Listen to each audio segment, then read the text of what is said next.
Mayam Kurum Jari, Northeast Window TV dialogue ta meeting Dabiri Bapu Putram Nokchuri, Nasikitam Zariba dialogue topic NRC National Register of Citizenship debate between Congress and VJP haba ngasiki topic se thamjabani hojik si ekoi India khaktagi chunatana malem pumbagi oina global thakta kodi mitop miyan chansingi legal immigrant ki issue sing se adumak leiri adubu akoi when it comes to Manipur dadi akoi masi tarai na hojik si laithokpa yadaba chiraba tanja ma khakti oirakten thamjage yamna koine line laukthokpa yadaba akoi gi tangkaktum angni de achoba issues ama hoji akoi gi sigi matangda mayok naraga leiri illegal immigrant mayam ama changsilakpa asdagi lakpa akoi gi makoi gi landa da haitari mitop miyan cha mayam changsilakpagi mi pai ba hiram khuding makta koi identity da culture da development da economy da mayam amasna threat am oirakpadagi di mayam sina koi mi pai ba poglakpagi wafam ama chaung namasi it's a big concern achoba concern ama oiri aduna hojiksi India pumbagi oina koi gi April gi tarik amadagi haurakana koi gi mikok thiba yumkok thiba akoi pumbagi oina hojikse pangthokpagi na koi gi census operation gi firep ama kak lawrak pasida koi gi Manipur da su September 1 dagi na koi gi 30 fawba Chaurana koi 30 days muki changkita laibi state singda adu convenient yenga kana laibi wafam se lapthokre adubu masida laibadi Manipur gi miyamna census si tawdinge da NRC hana tawgadabani natraga manaba mechanism ama mathau to hongadabani habesi mayam majority of the people of Manipur mayam gi kholauni CSO singi stakeholders singi aduga miyam gi haitare lengak ta taksilaga lakpa hana dagi taksilaga lakpa hojikna hena emphasis pi daga mayam phen taksilaga lakpa ningsing bayai handak maki nongini ge mang recently COCOMI gi Satkiba, Kuniam the Hangba, Wakat Gato Kongjang, the Suaku Pikiba, Pisin Giba Memorandum Taruk to Gimanung, the NRC Hanato Hong, the Bagidamagda, Aduda Pikiba, Kugi point sing Manung, the Son Yauki, Aduna. Hojiksi sigi matang state mayamna hainari ngai miyamna su hai aduga kogi Congress ki MPCC ki site su masi tangai mak phadabani aduga NRCC tahongna bagi akan bataksin ba aduga masigi warol mayam thamba lairi adubu akogi Taliba tha sigi tarik kun bangada kogi chief minister na press briefing amada honorable chief minister thamkibasi census tawdringai da NRC tawba yade ba wafam se thami aduga masigi kogi paukhum da haita miyamna yaning da mayam phongdok na rakli aduga akang hai miyamna su masi tawdra su NRC hana tawgadabani tawba yai habi wafam se miyam thamai aduga sigi matang da miyam da confusion ama dum laidi basi masi kokna ba damakta kogi state ki site ki seminar ama thu bada pangthok na ba plan tawri haina chief minister mai kai digi thambi kipsu laire aduga basida akogi Assam gi da su yaw ki ba hai singa ba experts sing lawyers sing aduga akogi Manipur gi experts sing punna Tana minaraga Paminaraga koi white paper ma putho kanda kadam mawong da NRC si tawba yagadagi haibagi khongtang da sangsilakna ba government gi plan leiri haba wafam su chawma thami haidare adubu masigi mayok ta hujik miyam na pami pasi masi implement tawbiu masi athuba matamda census ki mamanga NRC or natraga koi gi manaba mechanism before census haibasi mayam gi apun ba koi gi maximum people of Manipur ga kholawam oiri haidare aduna sigi matang sidai koi hujik Stipulation thambire be statement adu hujik leiriba kogi fivam haitare census amasung NRC gi jahana tawdmak imam iyamak yadabra natraga masida kari leiri habna chingbagi wafam do koi neina jana ban bukachapani ngasigi khana neina bda saruk ya bina bai damakta kogi studio da hujik lengsin laibirai kai khumna jiriba panelist sing de hana makta da kogi MPCC ki vice president oza HARESWAR GOSHWAMI oza taram nokchari ani subda lengsin biribasi akogi general secretary UCM aduga COCOMI spokesperson oza SHANTA NAHAKPAM oza taram nokchari ani subada atena matang manunga join tawbigani akogi oza SAPAM SANTIKUMAR colonel retired aduga president akogi ima trust ki oza so atena matang manunga join tawbirani ahan magisi ai oza lakchegi oza HARESWAR da oza kamain thambiningi sigi wafam se adum Congress ki maike digisu adum miyam gi dasu apun bana thami ba wafam haidare apam semak NRC tawgadabani heba wafam semak thambi adum la eduga koi gi BJP gi recently akoi kano dagi phongdok pirakpa new chief minister thamak pa statement tangai han census han tawgadabani heba wafam sida emphasis pirakpa loina na akoi gi BJP gi site phongdok pa se akoi gi NRC tawba tarabadi akoi ki national population register se han tawgadabani heba wafam ju pale adu taragadi census gi mamang ki da NRC gi mamang ki NRC gi tawdinge mamang da census hana tawbagi tangai fadaba ama khakti leirabra haibagi wahang among suksai thoi haitare aduna hojik leiriba phibam sida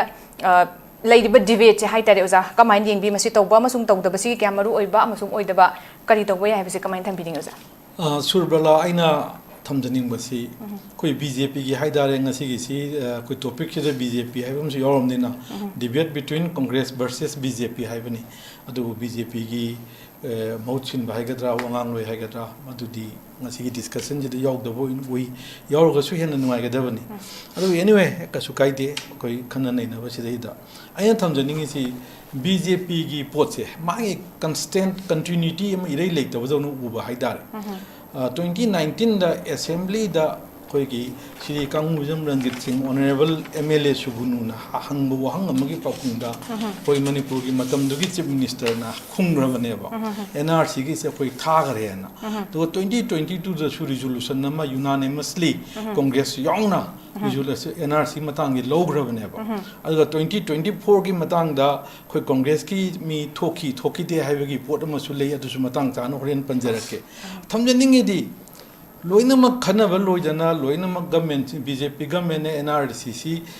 tawgadabani haibasi makoina khandana thadan loiga port ama hujikte inou na mo anu chief minister ma laaga adusu BJP ki haidare huji amung nong seminar tokhulakadabani aduga hairiba NRCC census loidrabadi NRC update to yade ga haiba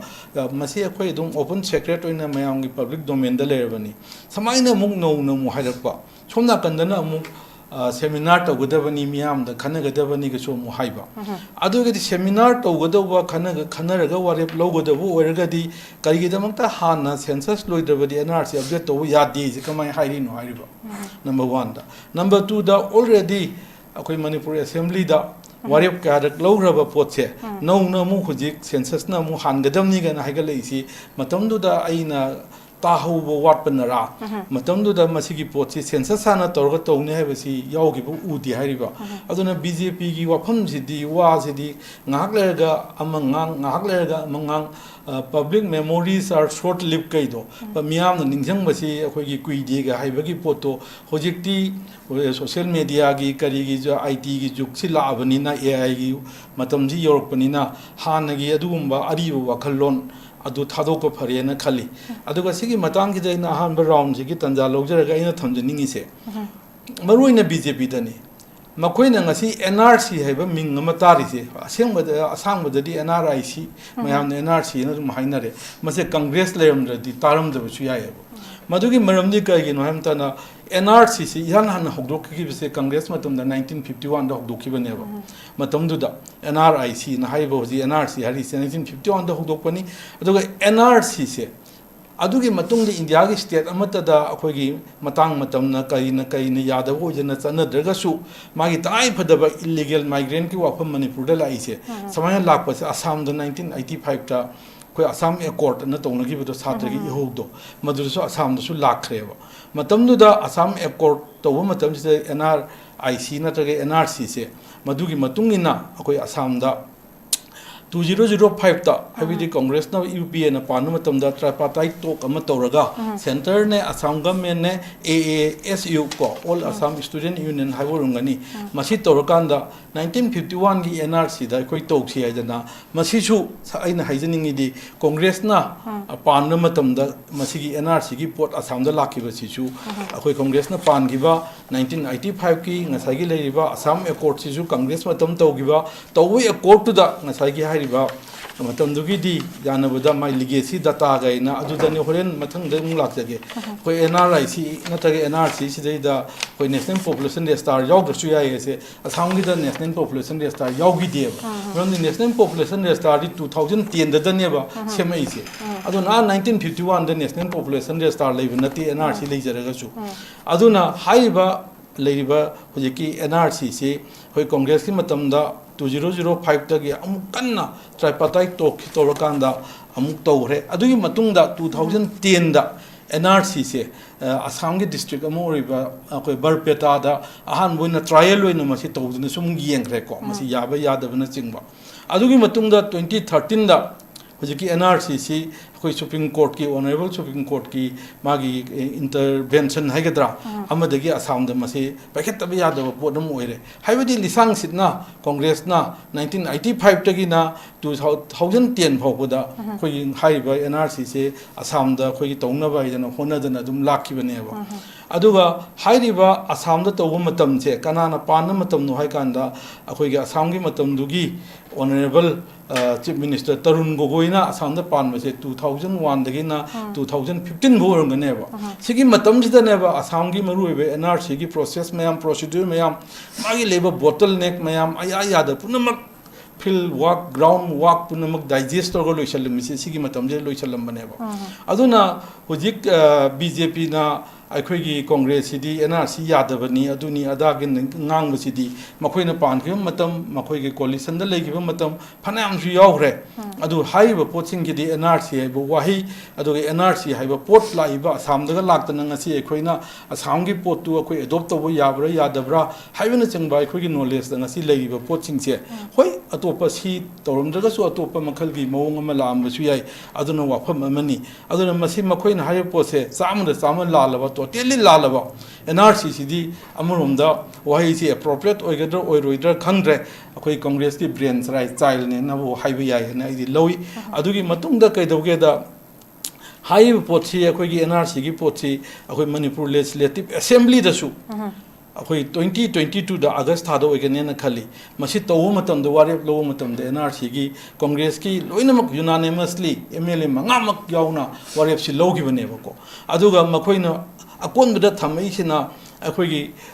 2024 की अखोगी कनो वारेप सि लौव मतम the assembly दा वारेप लौव मतम the Congress की MLA मंगा मपान थोकी खोकी NRC लो मतम द याम कन्न संदे चाउन चाम मखोई जे याम जो हाइनिंग दे पब्लिक डोमेन ने अखोई याम खंगबा हिबसु नते को खर पारो तारुबा खंगै की मतुंग इन मदुई मतुंग इन खर ngangjabei wadani अखोई जे न खंग मयाम अमजु लेखरे को अदुनि याम कन्न जो हाइनिंग दे मतम दु हन्न क्यारा हन्न सेंगदोखरबनेबा मतम दु दा वर्क आउट तौखिबगी मरम छे करिनो हाइबा मतम दा कंगला रिजोल्यूशन ने जनवरी 2024 ओरंगनी कंगला द लोगिबो रिजोल्यूशन दु आइना Chumna if I remember correctly तरुक कुम ओरंगनी खाली वारेप तो मदुदि NRC सि यावेबा अदुनि NRC सि यावना कंगला द लोगिबो रिजोल्यूशन दु खनजी न हाइ मतम दा मदु मतम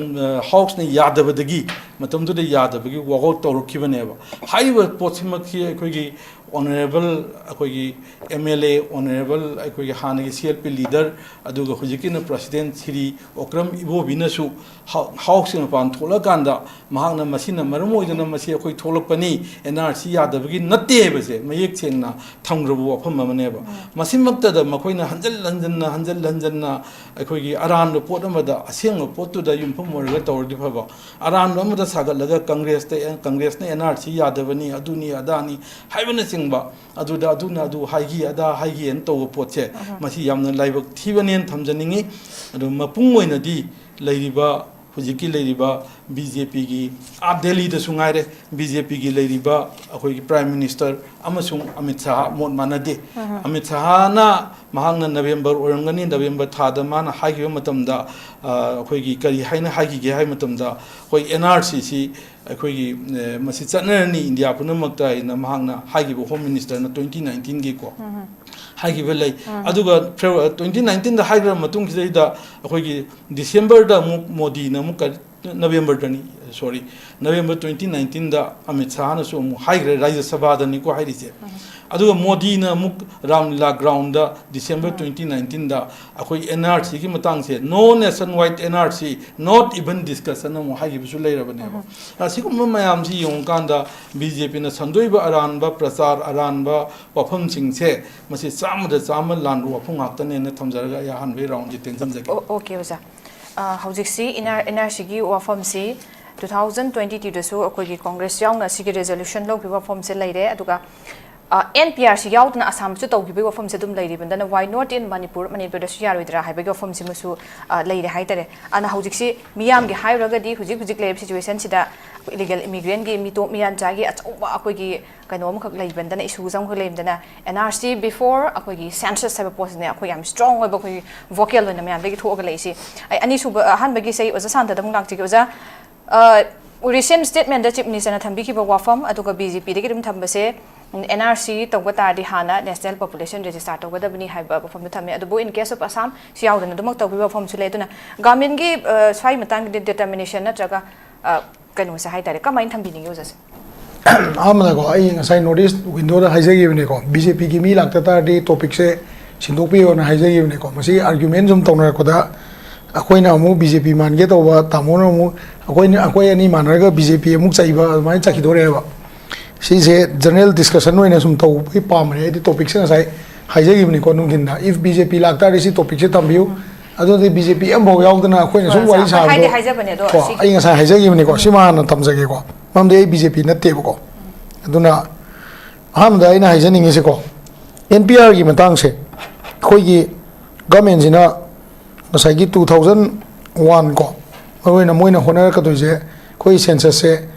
hojik to toise NRC 1951 se gi data siga legacy data link to kanda new NRC ma sem doine ko ada koi gi se population gi poche koi gi se lai se 2001 da tamoy soroi congress party ne aduga koi gi ipsa kangbu hai tare ko si mayam sina case to kanda 2001 dagina 2010 baugi marak se si marak se da leiba population gi oiba census ki hai tare ko census se da conflict yam thin chaun leiba aduna koina ngarang press ta to da haijai se moina 2010 akoi gi final population hojik lai ji 2010 ji orang mane bai ngan aduga hojik 21 gi to widre ba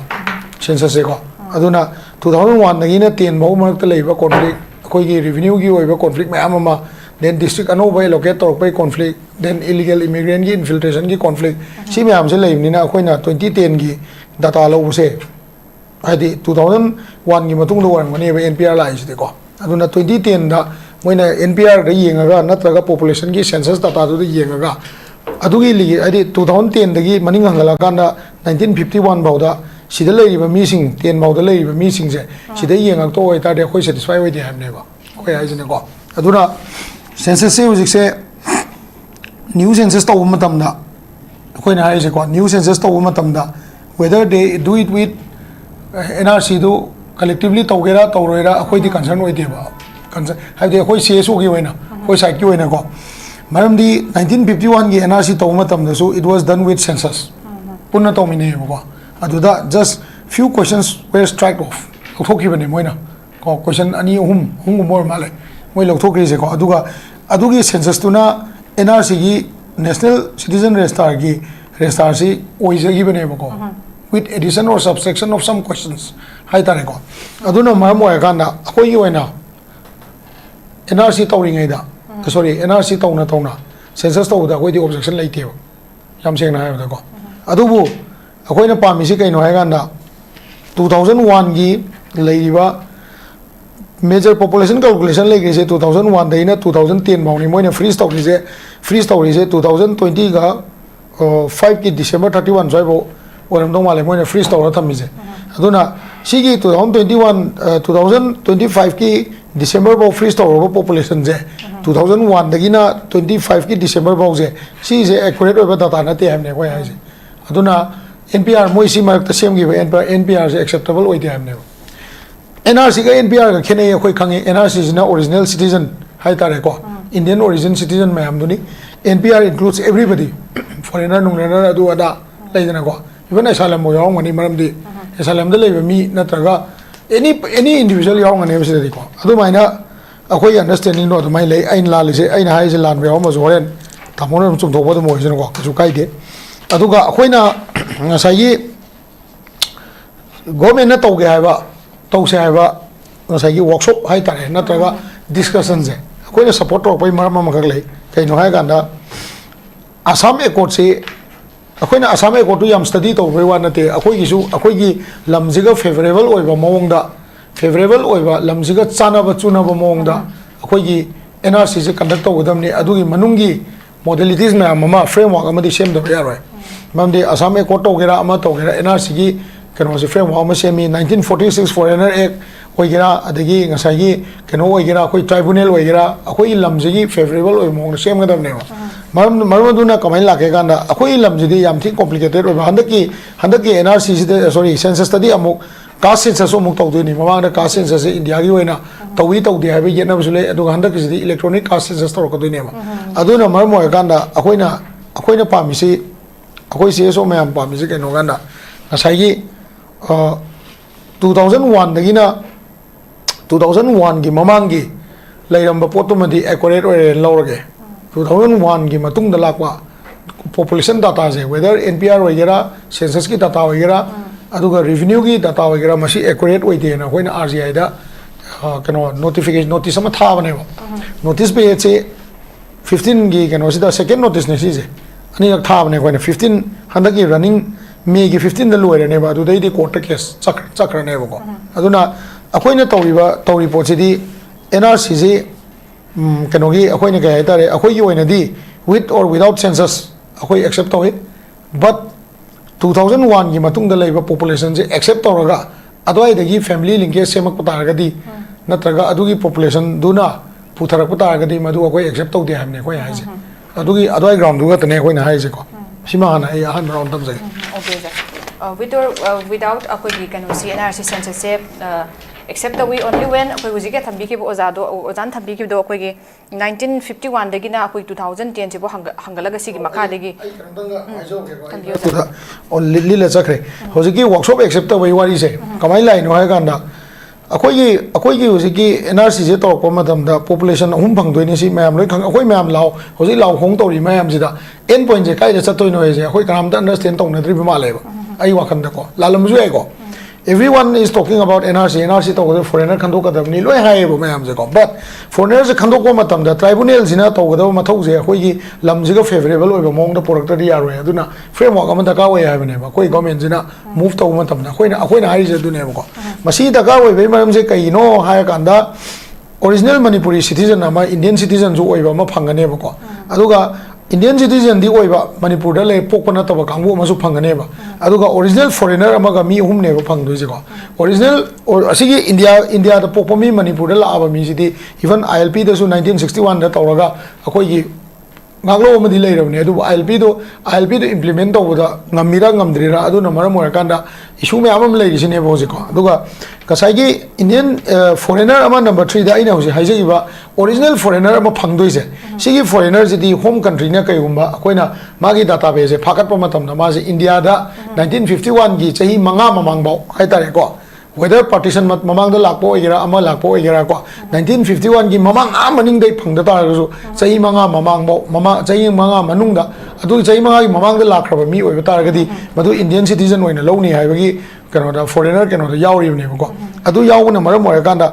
adu gi potu da phangakta ba ta gadi if some people adu mami phangba ta di how does the government tackle have to decide on whether yaro ba Assam condition da tawdi tawraga ngasai gi chahi tara gi voter list kakthalaga thamba amuk tribunal du da last tribunal du na since you have lived in India for more than say 1960 da po mazuma chahi yangai manga bu suro ne ba adagi magi land record le ani magi pan card le ani aadhar card le ani macha masu India da like ta money bank account le ani issue am lakne ba sigi issue je lakanda how does the government of Manipur decide if the foreigner background say yam proof to wangam da targadi Bangladesh machane na embassy da taro kana sidi khapasa khang de na hai thora di adu nu pa do langjan madi adam ni na madu gum position no kai da tham doi no na khana bagi da makti akoi hojiki workshop se na taga discourse ma to je ha je with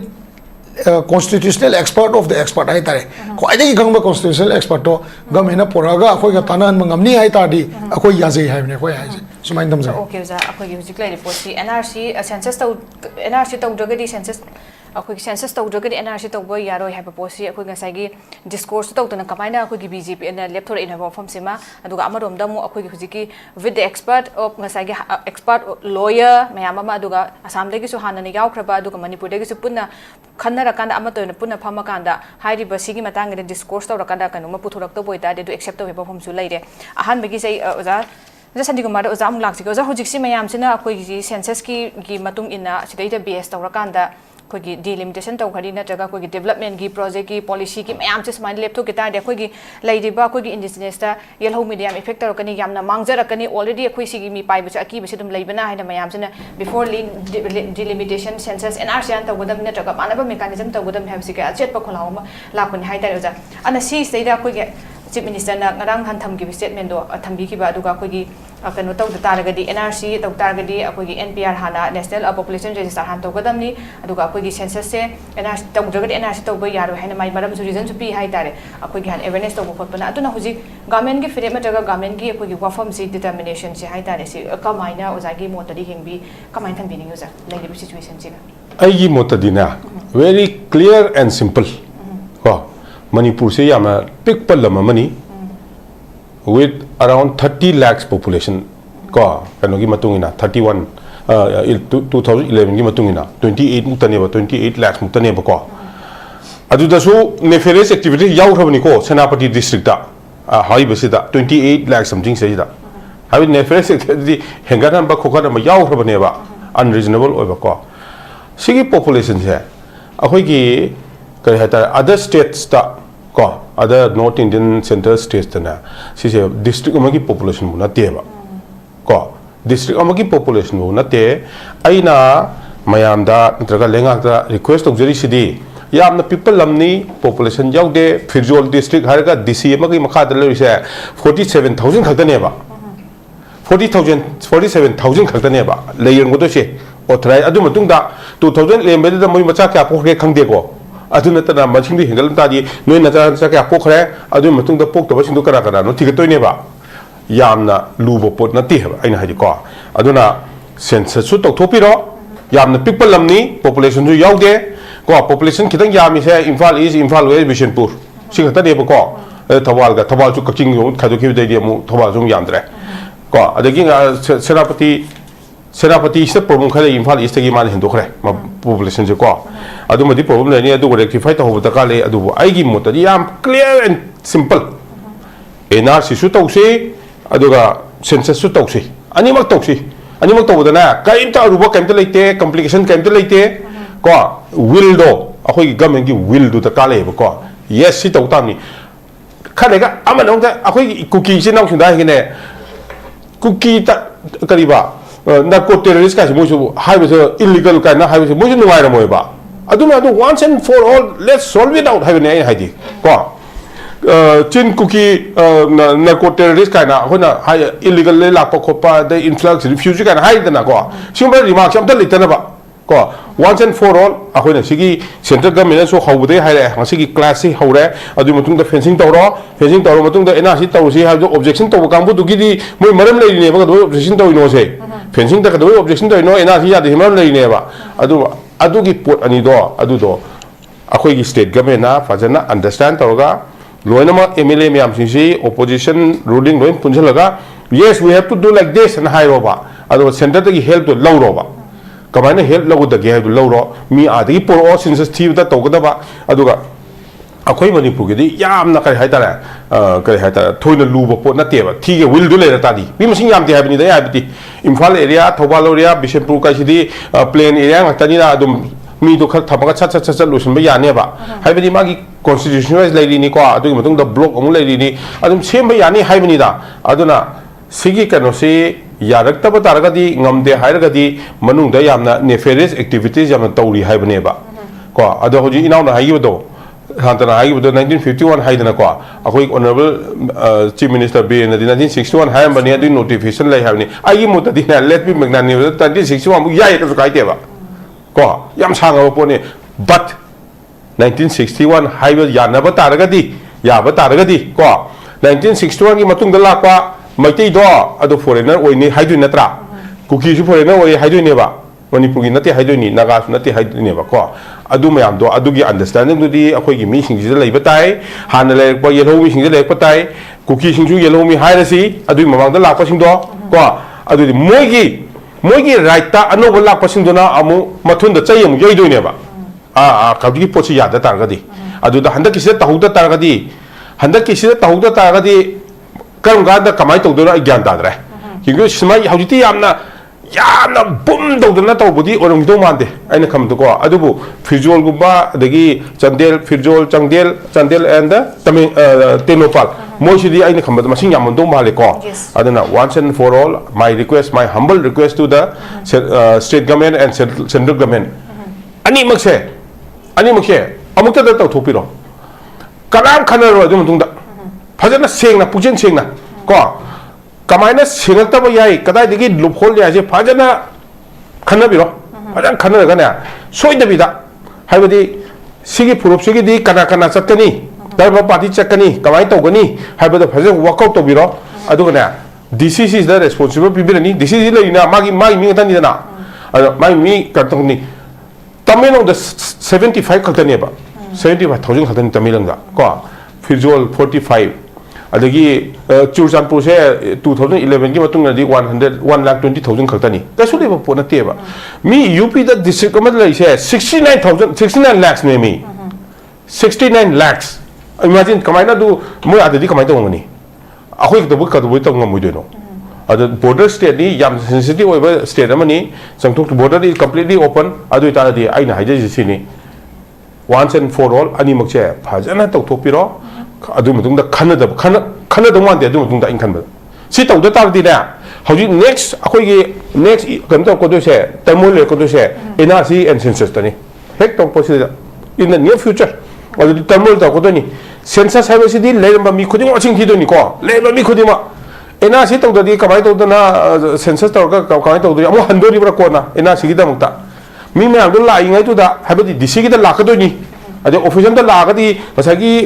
scanning तो खोपसे लोय तौदोइने बा अदोदी हाना census तौरनी Hadi census तो हाना तौरनी लोयसंगनी अदुगा अमु second time अमु कौदोरिबरा अदु सोपदी तौरिंगा जुदा pull-up तौथोपिरो अरुबो पोनाते को सिसे India की चाव लेबाक सिबो NRC प्लस सेंसस तौरिबनी चाव लेबाक सिदा अखोगी दि पिक्चर सुलेबो पिनते सिमदी आई एम सिंसियरली कन तौजगे बिकॉज अखोई सिदना इरांग थोपा वैली दसु इरांग थोपा दे इरांग थोपा पामजदेबा अदुदा यादे हरि बिसिंदो NRC तौते हाइबा तौसे हाइबा यादे हाइबा फिरोप सिंदो मरा लेरबनी अदु मरा लेबा मिसिंदो पेनलाइज तौबियो सेंट्रल गवर्नमेंट नसु अदुगा स्टेट गवर्नमेंट नसु इंडियन नतदी इंडियन नतेदना आइना दि इंडियन म्यादु लेसे हाइबनेबा इंडियन नतदी इंडियन नतेबा अदुना मोइसिंदो अदु फजना खदोगना वानचनो क्लीनली लाइन दो फजना क्लीन न थमिबा सिने इन पामजरिसे सिने आइनि याम फजना रिक्वेस्ट तौजैसे बंदा इरांग थोन गमसी सि इरांग दि थोक्तोरबदि को सिजे सेida kanu le kadroba ne irang thol kadroba ne seida gyan ta nadradi ana sigirang thokta ba once and for all clear to view sine in thamjari oda ke bu hujik se akoi ge ani mak sujana yam chume government ge will do lai dar ani loin tok thu pro yam basuna te to paga compare to yeng matam to ge har ge dung amni haibane ado si tok musum sum tok do bi thengde ge tari masi se so ko isu so ine ha post le ado boza hojik se india pumba gi oina april ge tarik ama dagi lepre april ama sigi akoi sigi haudung ge mamang dhan tok tho haibani akoi gi kano gina akoi gi manipur ge september ama dagi na thai kuntra pa sai ge wai je sumai taraga lai je tuna ani mak se matam ji hujik ke dum kano diam oi hai tari hujik se yamna leitraba tawge hairaga su dum mata kilosin bedi ga ba aduga amuk yam delay tawge hairaga di matam se dum leitrabe matam su etuna ani mak se haidi ba sigi duration se tawboda akoi gi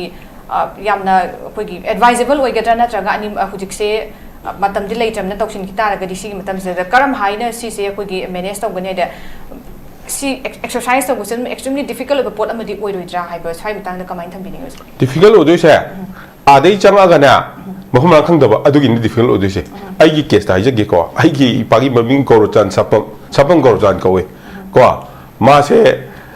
magi record am lejeri na bo thada ki bagya adu mutung da ai polai ni na very clear family tree do pura la ka do ne ba imu family khudi mak na adu family tree puwang am da do adum tat le habadi fizol district se ha da di Churchanpur om da lermani ko adu da lerma da mi singi magi family tree ba kasagi khoi voter list tong gi ba ko ki ba bu khala ka do ne ba magi identification hai ta ko adi ma che identify ta boda help ta boda poto po ka do ni voter list lai di bani khoi gi sei da ko example le ina haje se aduna miron se yamna sang hi ba na te habni ai hadi aru po na te ba September da tau tar so akoi Manipur si da ai haje sin da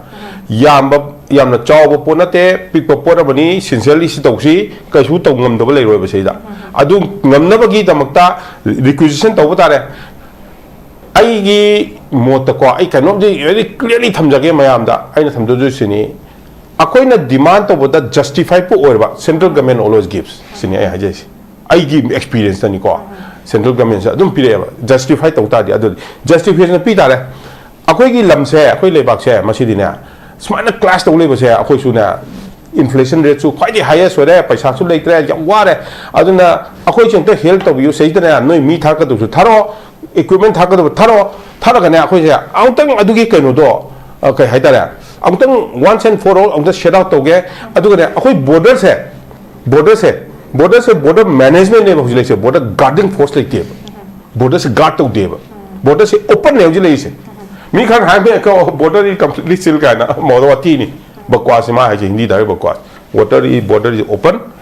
border management तौनी स्वाइद company में थमेदना अदि नोंग fado को petrol का चटपा अदुगा हनगिबा अदुगी वारी नि को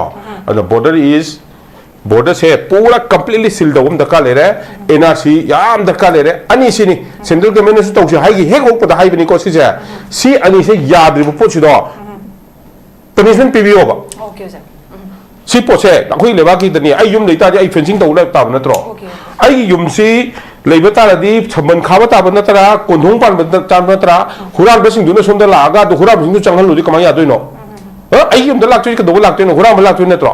मोइ लाइसे कई हुराम लाक्तोइनो सोना कंदी लोइरा नोमै काथनब खोतनब मोइ सोना कंदा इसी स्टेट सु फंगते इंडिया दी ग्रोइंग अप नि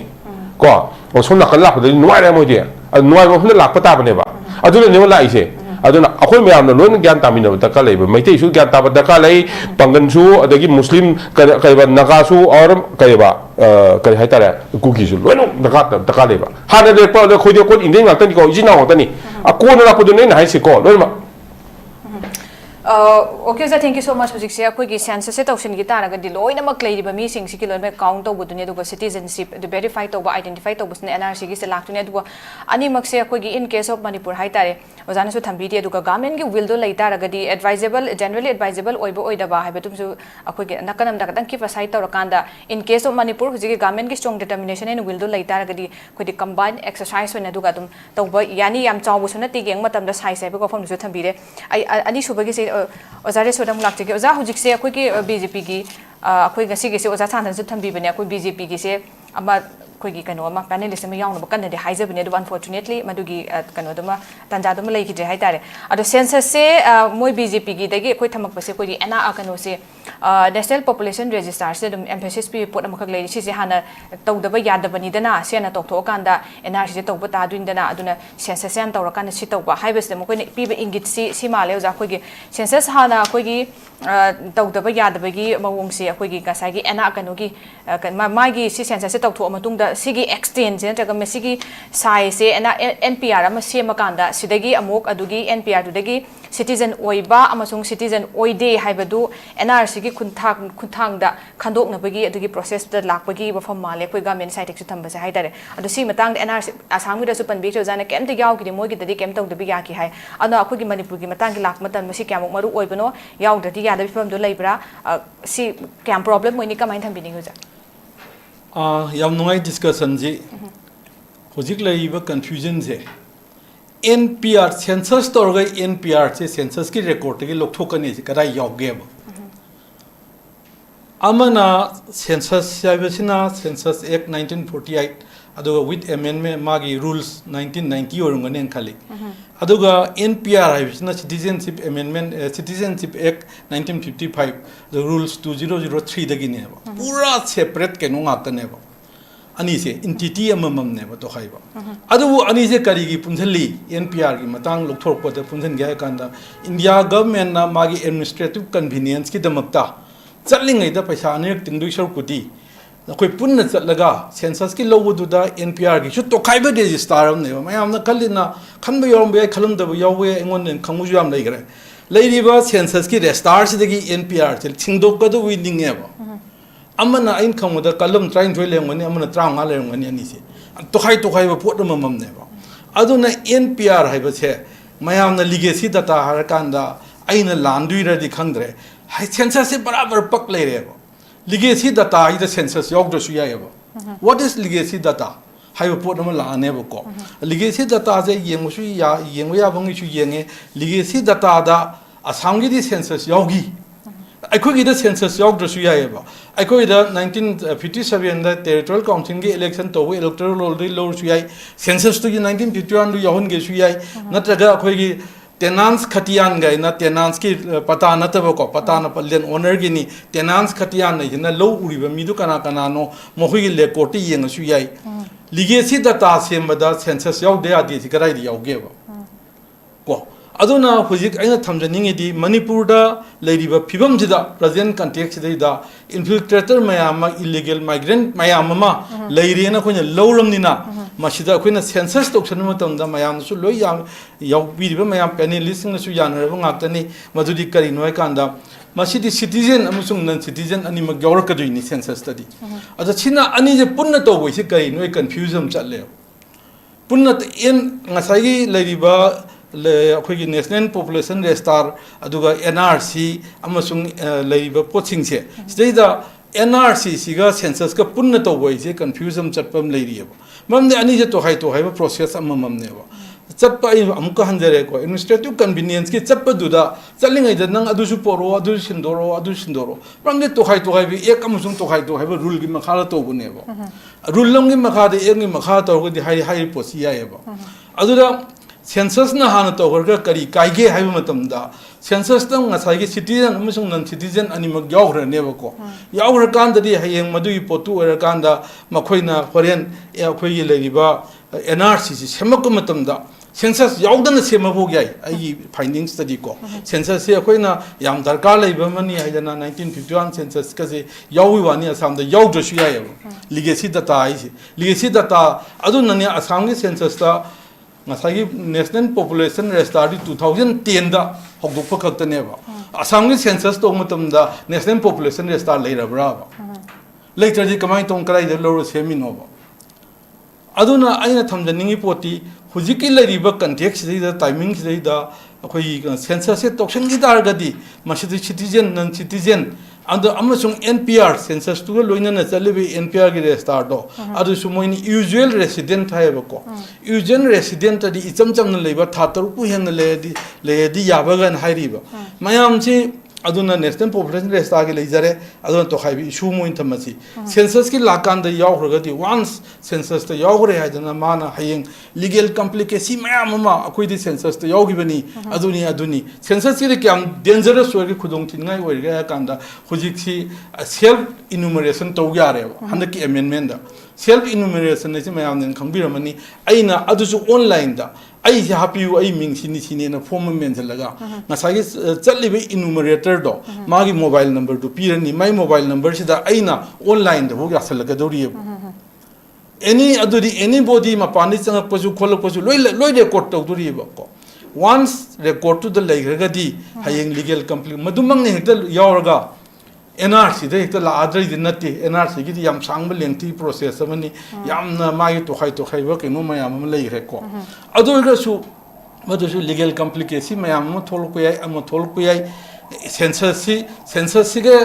अखोई मयाम मियोय खरगी वखलददी NRC सिगा अदुम अनि से रिलेटेड होइना अदुम पुदना लई अदु आइना लानबरा सोइबरादि खंगदे आइदि अनि से तोहाय पोट अमनी अदुना मसिगी पोट से खाइदो निंगी सेंसस ति तौगिद्रे 2021 दसु कोविड न करी न मरम उइदन तौगिद्रे सेंसस ति मसाना अखोई केनोदा सेंसस की मरु ऑब्जेक्टिव ति डिलिमिटेशन लागदुइनी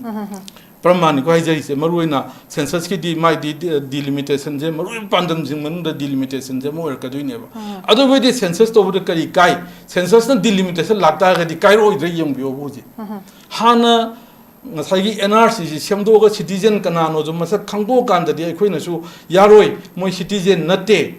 प्रमाणिको अदा डिलिमिटेशन न मखोइगी जगह से यावु यारोय अदु तवु यारोय न अखोइनि येतपे याय कंटेस्ट तवु यायबको अदुगा सेंसस तसु यादे हाबगी वादि नते अदयामना कंदे मसा मसाना सेंसस दि हाइरक इनुमरेटर दुगा मागा मानरगा आइनो हुजिक थमजगी बुदुनी लेटेस्ट अमेंडमेंट द ऑनलाइन द होक्ता सेल्फ इनुमरेशन न याखलकदुइनेबा अदुगी बेसिस तो हुजिक डिलिमिटेशन लाकदुइनेबा खाइदोरकदुइनेबा लाकदुइ पोट मयामसे अदुना आइगी मोतदि अनि सि अखोइ सेंसस तोबोदा थिंबा अखोई कांग्रेस पार्टी की ओइना आई पार्टी की ओइना दी क्या थमजरो एकाडेमी ओइन थमजरगे बीजेपी की सु यावदमनिना अखोइना सेंसस तोबुदा थिंगमन यादब लेतेबा मतम चादी हाइबनेबो हुजिकसे सेंसस तोबुदा मतम चाददनबो ममांग सेंसस तोगिबो मतमदा आई 210 वाला एक खितंग कंफ्यूज चले अदुदा तोगिबो मतमजिदा यावगिदबा स्टेट मरी लेयब को अदु जम्मू एंड कश्मीर यावरमोय अदु अते एते यावदबो सिंगजु लेय यावदबो याय हाइबो इंडिया गे ओइना सेंसस अथरसु अखोई यावदबो यायब सेंसस से यावदबो याय मरमदि अखोई एक्सेप्शनल केस ने अखोई लेब पोचे एक्सेप्शनल केस ने सेंसस तो तोरकांद लीगल कॉम्प्लिकेसी मयाम अमा मयाम गे समन अखोई सेंसस तो यावरबनी डिलिमिटेशन तोक थोरकदुइनी तौदुइ ngai लेरमने हुजि डिलिमिटेशन जे हुजि वुमेन्स बिल ग हंद पुथोरक्तना खोरक्तना नुपी गी नमादा ऑलरेडी 2023 दा वुमेन्स बिल दि लोइरबन पास तौरबनेबा 543 ओरमनी पार्लियामेंट की एमपी जे लेबा 543 सिदा 33% थंबी यारमनेबा थंदन तौर डिलिमिटेशन तौ यानबैना नुपी गी पक्षलकांदा प्रमाणिक को कांग्रेस नु आई पार्टी दि पले वरो बिया देखो नुपी बु मिराय रे अदु तौरे नगन पुथो डिलिमिटेशन तौनबैना तौरगा तौनबदी हन माइथी गी दुनेबा डिलिमिटेशन जे मखोई मसे आइस ऑफ द अखोई टिप ऑफ द आइसबर्ग नेबा डिलिमिटेशन जे ngai लेनी सेंसस से अदुगी ने मोइन तानरी से सेंसस से कोइरान तानरी मन लोट लगा थमीबा अरे सेंसस से दुम तखन तौसु याय सेन डिलिमिटेशन जे ममांग सुप्रीम कोर्ट की करी ऑर्डर लेबदा आफ्टर सेंसस ऑफ 2031 हाइबर माने डिलिमिटेशन तौबगी पोट कसु लेइरबनी ऑलरेडी अदुन आइगी मोतदी हुजिक अंगोंदा खितंग नहान मक्तदा अखोई मरु यावना डेमोग्राफर हाइदारे नंग पंचरे प्रोफेसर नरेंद्र मानस रेदी इरिसे सेंसस 2027 गी डाटा द एनआरसी अपडेट तगदब नते जे हाइरमने सी यामना अर्थलेबो वानेको सेंसस त तोगे दुरी याय ममांगे 71 ओइगेरा 51 ओइगेरा 61 ओइगेरा पब्लिक न याबदु याय अदुबु 2027 गी सिगा मरी सुंगै लेनबम थोकते सिदा मरी लेनबा तारगदी नसाइ शांतना हाइबदा 2010 गी करी सेंसस तु तोरगदी याबे 21 गी ममांग तोरगदी याबना सिंगसु थमगी अदुबु मियांगी ओबा मैंडेट अमा Lakini 61 ओइदुइरा अदुना ओइदुइरा इदना अदुबु अफाव demographer professor Narendra हाइसे census 2027 की डाटा द एनआरसी तवदबा नत्ते अदुना सेंसस 2027 जे हुजि अखोइ याम दरकार लेब नत्ते मा डिटेल्स से इरे मयाम जु यंबिरमने न खल्ली अदुगा मथंग द इना अखोइ लेबा एनआरसी से गवर्नमेंट अखोइ मोइन गवर्नमेंट हंदक की सेंसस से सिदैदा इना येंबद सोबिनराई हंदक की सेंसस की थोकु ऑर्डर उंडर से चांगसदी पुरा मोइ मिनिस्ट्री ऑफ होम अफेयर्स न थोपनी यंग सिदैदा कैनो एनपीआर की वा यावदे सिदे फुजिबोक्ता इन थेंगनबदा अनु थोको खोपा इनु उदबसु लेरमगनी आइना लोइना खंगबु उब नते एनपीआर की मतंगदा सिदैदा एनपी हाइबदी तोखाई एक्सरसाइज अमनिना कैदोबगी सेंसस के एनपीआर यावदब या दी कराइदा लेगेबा एनपीआर से कोन मोय हापक याय हुजि हुजि 2010 दा तोगरे ngसायु थमजगरे 2010 दा यूपीए की मतमदा लाख थोलुप गतनी एनपीआर आइबसे अदो हंदक किसे दा हुजि बोके आइना थेंगना भोक्तदी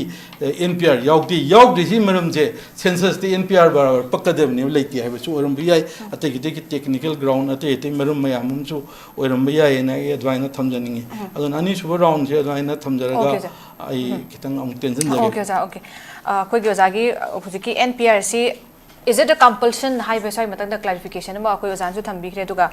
कोई सेंसस की कोई सिंपल कोई सर्वे बेस कोई युमकोक थीबगी असिगी पोर्टसिमा अदुगा कोई एनआरसी की सिदा मरोइना कोई वेरिफिकेशन चिंगबा बेस तौबा अदुगा लीगल स्क्रूटिनी हाइ तारे सिदा येंगा कांदा तौबा सिदा कोई लीगल डाटा चेक तौबा सिदा सेंसस से मसीगी लीगेसी डाटा सेंबसदी सेंसस यावदसु याय हाइबने मफम से थंबिरि से दुना अखोइगी हुजिक लेरिबा मीटिंग सेंसस फर्स्ट ला कांदा अमु अखोइगी हाना कोना अपडेटेड डाटा से मुसिनर कांदा एनआरसी कोना लाकपगी वफम अमखकी सिदा गिट अमखक लेबसि मसी कसु थोइदोपके दरकार ओइदे एनआरसी दैट इज अखोइगी लीगेसी डाटा चेक तौबसदी लीगेसी गी अखोइगी लीगल स्क्रूटिनी चेक तौबसदी सेंसस हाना तौदबगी थोइदोक मथौदो तादे तौद्रसु याय हाइबा वफम दुने दुना जसांथर लाक्सनिंगबसु जा हौजिक से अखोइगी मणिपुर पॉलिटिकली एकदम सेंसिटिव होइबा कनोमदा को सिचुएशन दम लेरे अखोइगी बॉर्डर स्टेट ओरिनी अखोइ मणिपुर से दुना सिगुंबा सिददी अखोइगी कनो सिदैदा एनआरसी हाना तौगदबनी अदुगा अखोइगी सेंसस हाना तौगदबनी काइना सिमाइ लाक पोची सेंसस की ममांग एनआरसी हाना तौगदबनी काइना लाक पोची स्वाइ सिदैदा अखोइ लाइना कनो तौबो यादब पोट अमको गवर्नमेंट की साइड तगी सु अखोइगी NPR gi wafam chu thamai natraga akoi gi kaigumbai condition khara dum tongbai yaba legacy data check to bodum yaba potsi si wafam mayam amakak thamak bahai tai site gi chief minister site gi chutuna si politically sensitive oi banara swai gumba hiram mayam lei banara duga si je ground da kamaina khaktang akoi oza kamai reflect to biding swai area se I on the conceptually gyan data was a gam yauri bugo NRC update NRC se update to jam neba 1951 gi NRC do hozik 2027 da update to jai ne ri ne ko je ko akoi na update to je kana no ba 1951 gi mi do macha pa kya pokhre na thidarak toira na taga somna kan de leri bi mi je magi legacy data je 1951 da yaw bra na yeng do ra question do ne lai je ko swai de ne ba confuse sali je ko confuse sali je mathak tagi ai pa ipu mayam do hadi 1951 dagi santa je pokthar era natraga pokhale ra na yeng magi concept ma da ne clear wi de tamo se to pini angle ko tamo se swai bi sine lai se ko akoi gi hosi angle ani mak ta ai sona kan gi yam na habi so ai haije ge ko Manipur hosi census to bodam timing am cha de ha bi yam chomi tamo re so ai support to he mamdi akoi masi gi maram mayam pire RGI do so hoi chithi bakanda letter tha bakanda yaw ko mamdi ke no gana Supreme Court ki case में हम ले रोई टोको जगह दा census तो वो मतम दा मसागी ओइबा home ground दुगा मागी actual लम दुगा link तो बगी पोचे सागी होजिक से अगस्त हाउस काउंट होदोय ने बा अदुदा सागी अखोय इस दले बा IDP में हम दले IDP मरक दले मी में हम जिगी मोगी हाउस काउंट जे कमाइन तो दिनो हाइबा पोतो याम क्लियर होइना सागी 32 point question हंग बदुदा क्वेश्चनर दु मनुंग दा मोगी याउ देबो को सिमा प्रॉब्लम लेगो then census to maha jathara to thokre khan bata ga ju Gujarat ki case amada Supreme Court ki case amada ko yam clearly mention to ko masi je last data transfer on ga kan ko kuisel ko dagi data transfer on ga kan voters in je transfer to thoki bai case lai ba Gujarat ko de mai lai ba jaga du da voters je onan gi bai ta adu ma case lai ba Manipur ki usi lai ba demographic problem na traga infiltration ki problem ji da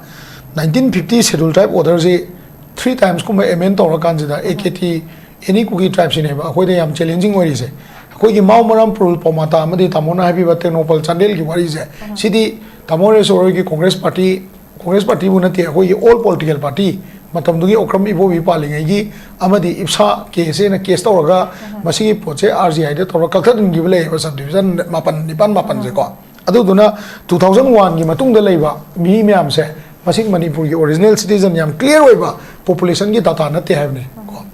Clear over population data na teba duna 2000 mamang baudi akoi Manipur gi wan gi mamang baudi akoi thazab ya ba 2001 gi matung da di any census to gi bse 2010 da to boy gera 10 gi matung da ni NPR lai je aduga adai da to boy gera aduga mamang da to boy gera 1 da to boy gera 10 da to boy gera husik to do ri su akoi thazab de ba mamdi 2001 da ko Maumaram Purul Pomata matam da Kangpokpi district lai 3 ko Phirzol lai 3 ga Habi district lai 3 adu matam da gi hona population conflict se la bane ba enumeration conflict se dai la kre ba aduna mar mo ganda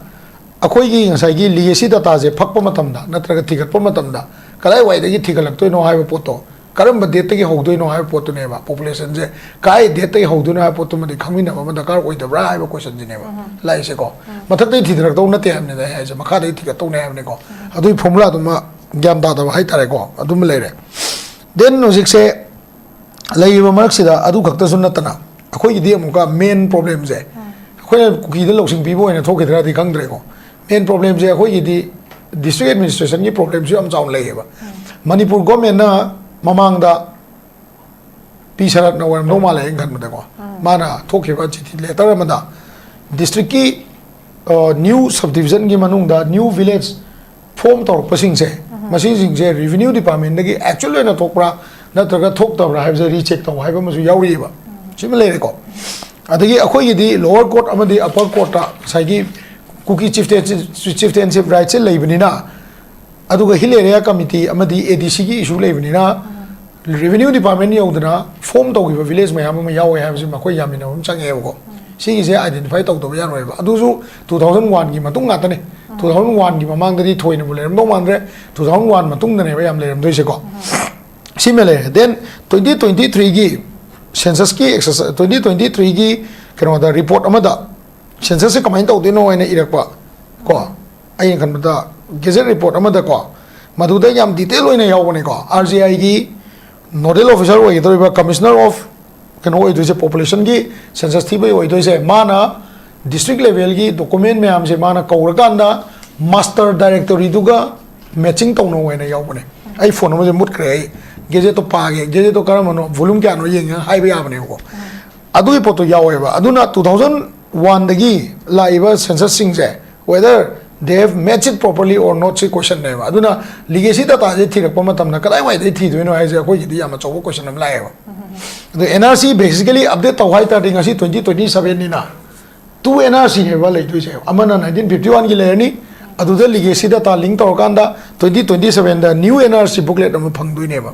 Shibao chumam dong male hai je atai da atai yadra ga su ko aduna 2027 da leiba population je sigi actual population je kari no hai je akoi kalai wai de lo du no hai question tu ne lai je whether akoi new census to gadra natraga hanagi census record dai lo gadra ada ju da confuse tana BJP ka mu jina NPR palak bor dong male ba in kan ba adu akoi na yaning de hai ne ba akoi na hai do ko sine lai je 2001 gi mamang da akoi 2001 matung ye any data je akoi accept to de hai ne akoi hai je court case lai adu lai ko aduga if akoi understanding matung ina kai gumba census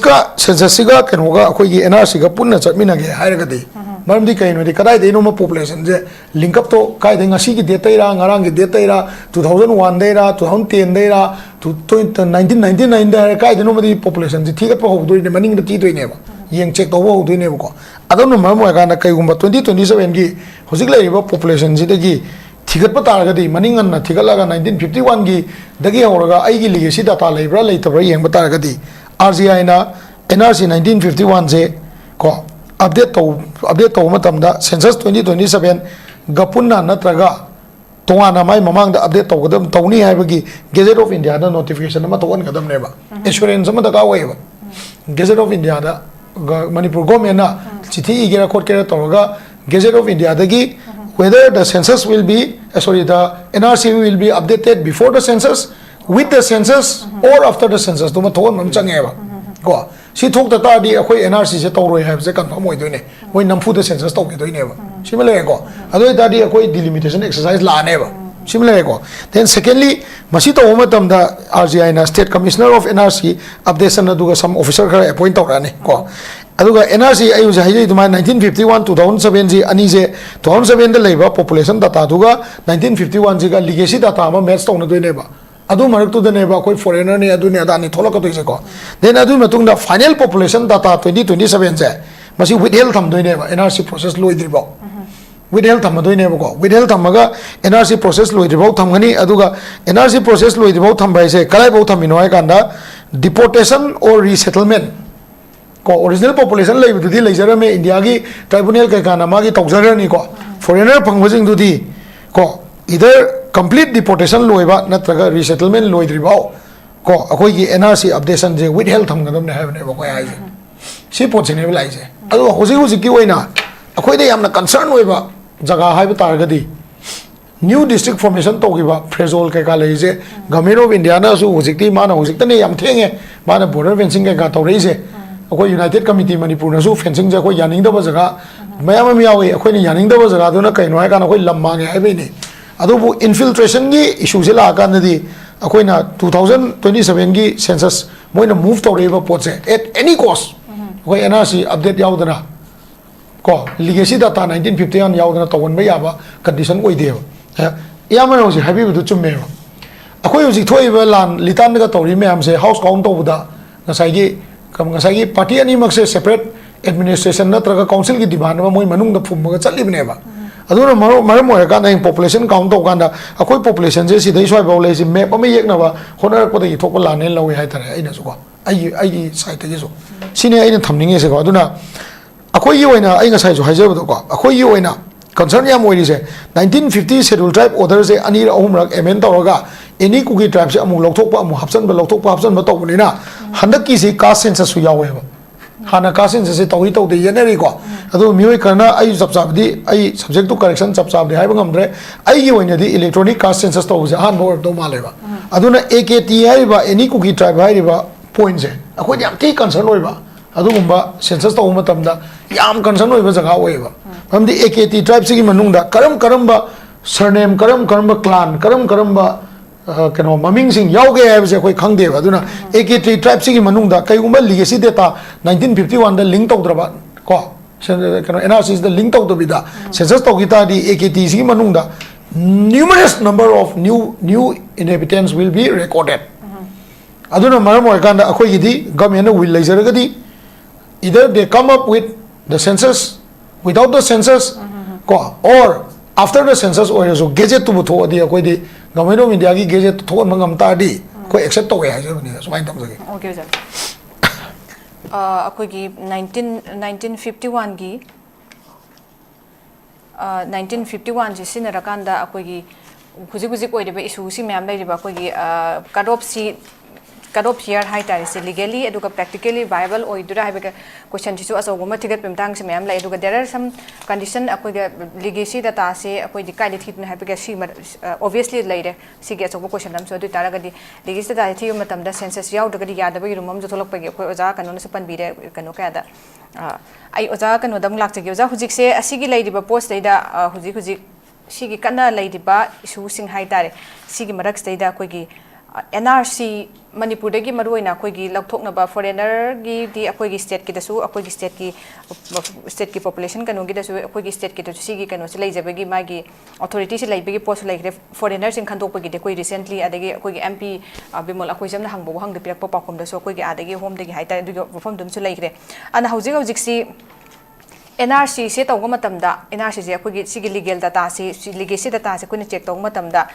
aswoiba aranba mayam ama leiba adu sidai sida census tawjing kan haitare oja masidai da hana kayam gam hana yaukshelaga leiba sigi NRC sidai da census laktingai sida kayam gam na minimize tawba ngamgani mayam jina hujiki NRC hanto NRC or manaba equal mechanism before census haina pot amkhak leidi haitare adu there are also ngasagi some area sigi legacy data check tawba matamda census hana sida loina makoina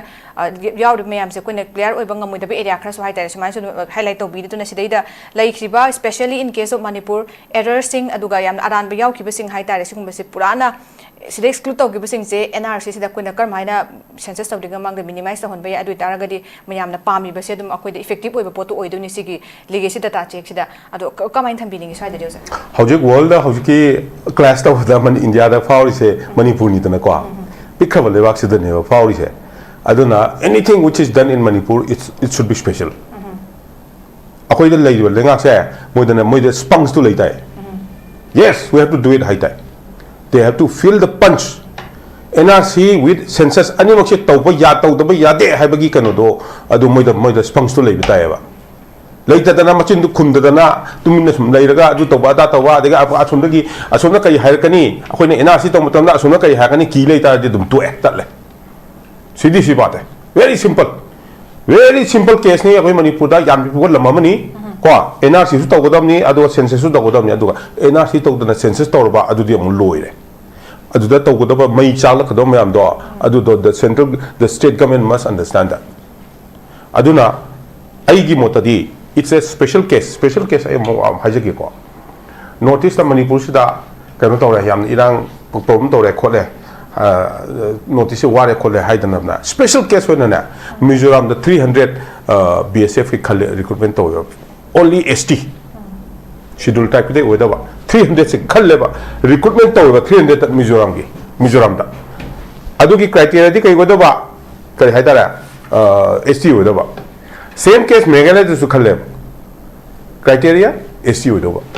ST ya du criteria amni tholai ni adu special case ne ba akoi is special case ne kai no India da ngasi thoi ba problem lai ba se akoi Manipur da na to so it should be done as a special case and justify it statement case to phadana EO akoi gi bureaucrat lai ba mayam sin da phadana EO statement case to kai gi yaroi doino it is akoi India da smai to dana mayam so central government da so hari dana ko adigi media so koi wangang mi na ko matam da hari ba Manipur da census to NRC to biga dom ni khoki to hari ba illegal yam la ko hari ba ko why are people don't understand ai na si cookie da suni naga da suni ai maya pun mok tani akoina decide to matam da government decide to biro 51 lodera 61 lodera as far as I am concerned to be on the magnanimous side haitare ko magnanimity to ulaga 61 to yamna choka do nati ba basically ko adu lowering khale but then adu matung do sincere to biro sincerely to biro have never anything instruction se to ana to kisu to pio adu ani makse to utradina akoi gi irang se adum thok ta le neba so special case is always there for everything. For example, akoi notice reason sidana NCC kano to matamda NCC chalai matamda NCC 100% funded to eba kano na central government na aduga atai state na 25 and 75 neba 75 ina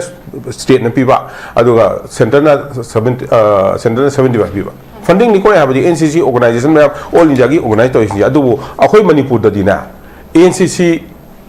chala tawai base 100% free neba the special case is there we have to find out our people are learned people must find out what is the how we can go about doing the census as well as this thing adu census tawdana census da tawga to khaba delimitation taw yaro kamai delimitation taw doino adu khara madi delimitation taw cha hana adum khadana ni census adu tare adu ki district adu tare da delimitation taw cheno haira ni moina mo adu matum do mai mo hogdo ni am kakhan do ni do damo to avoid all these things the provision is there government of India has given the provision to do census and NRC together it can be done haira baneba simultaneously to way ba machine kindo ni ko machine sing kindo ni document lakto ni magi tree kano do lakto ne ba family tree do por ka do ne ba adu gi ngachai gi election da lekibagi akoi gi ai gi da sample da hajar matam da ai khoi gi da wo thada matam da khoi gi kano ko lei dana candidate party gi lei dana phamba they have the thing they know each and everyone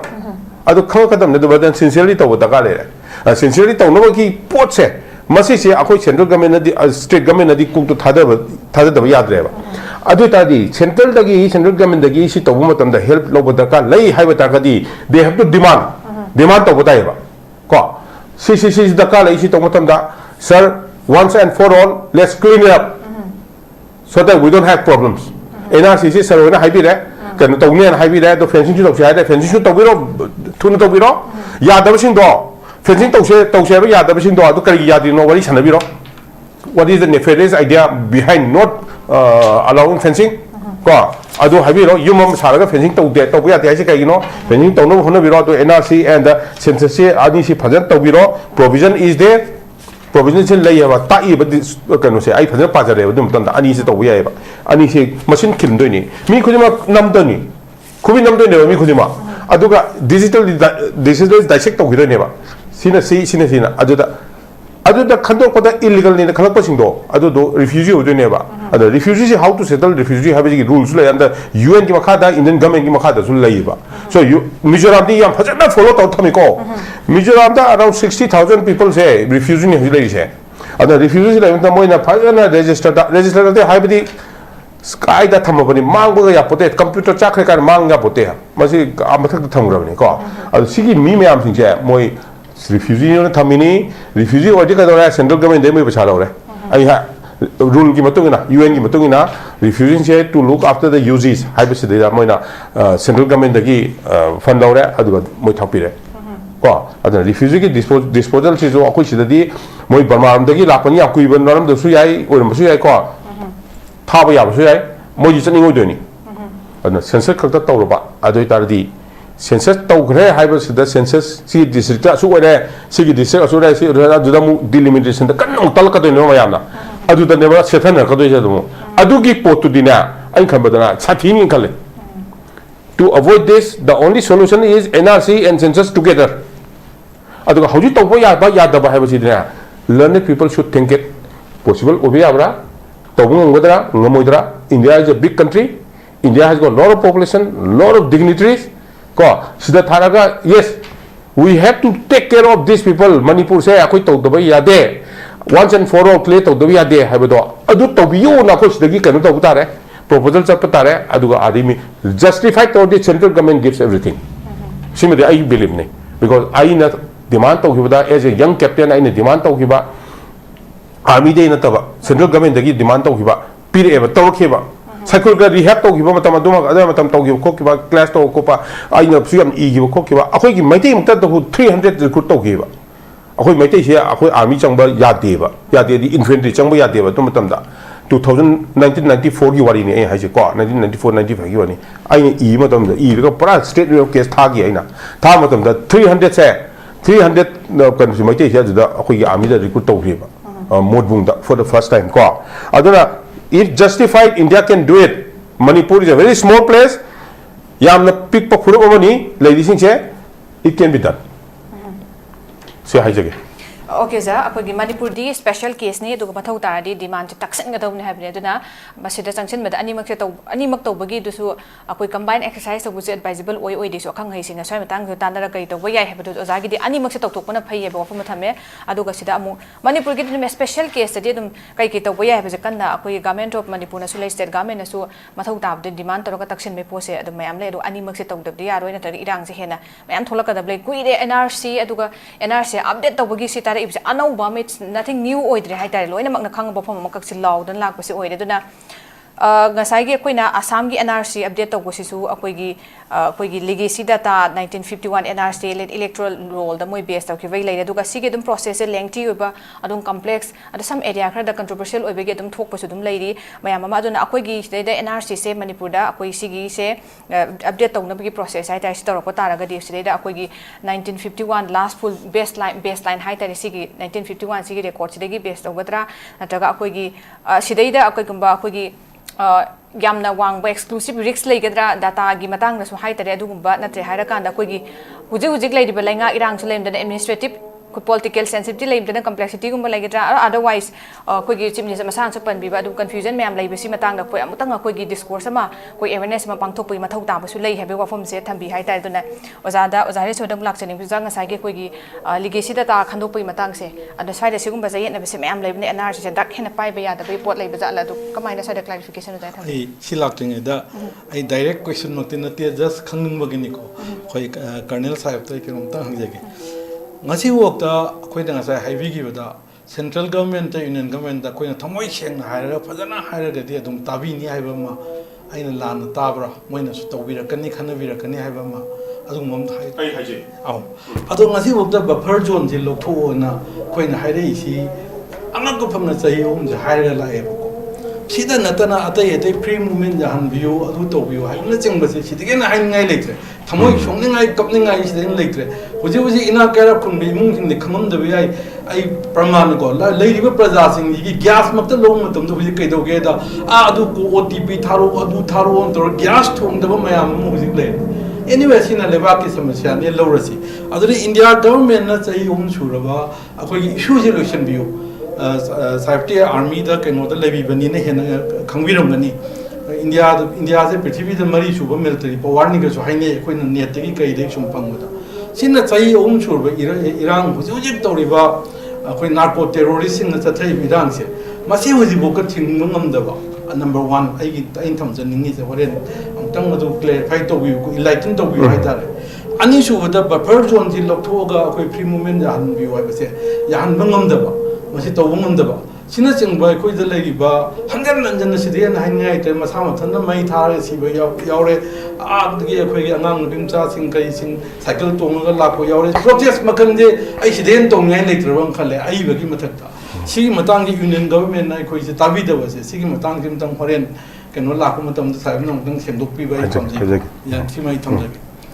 ani subada aina thamjaningi se koi inong pa samta nei nong na hagi bam kak lei 1951 gi leiriba census sida legacy data se inga sai sai re legacy data da 1951 census yaudra su yai ko yai adu 1951 je Assam gi case ta yaure lore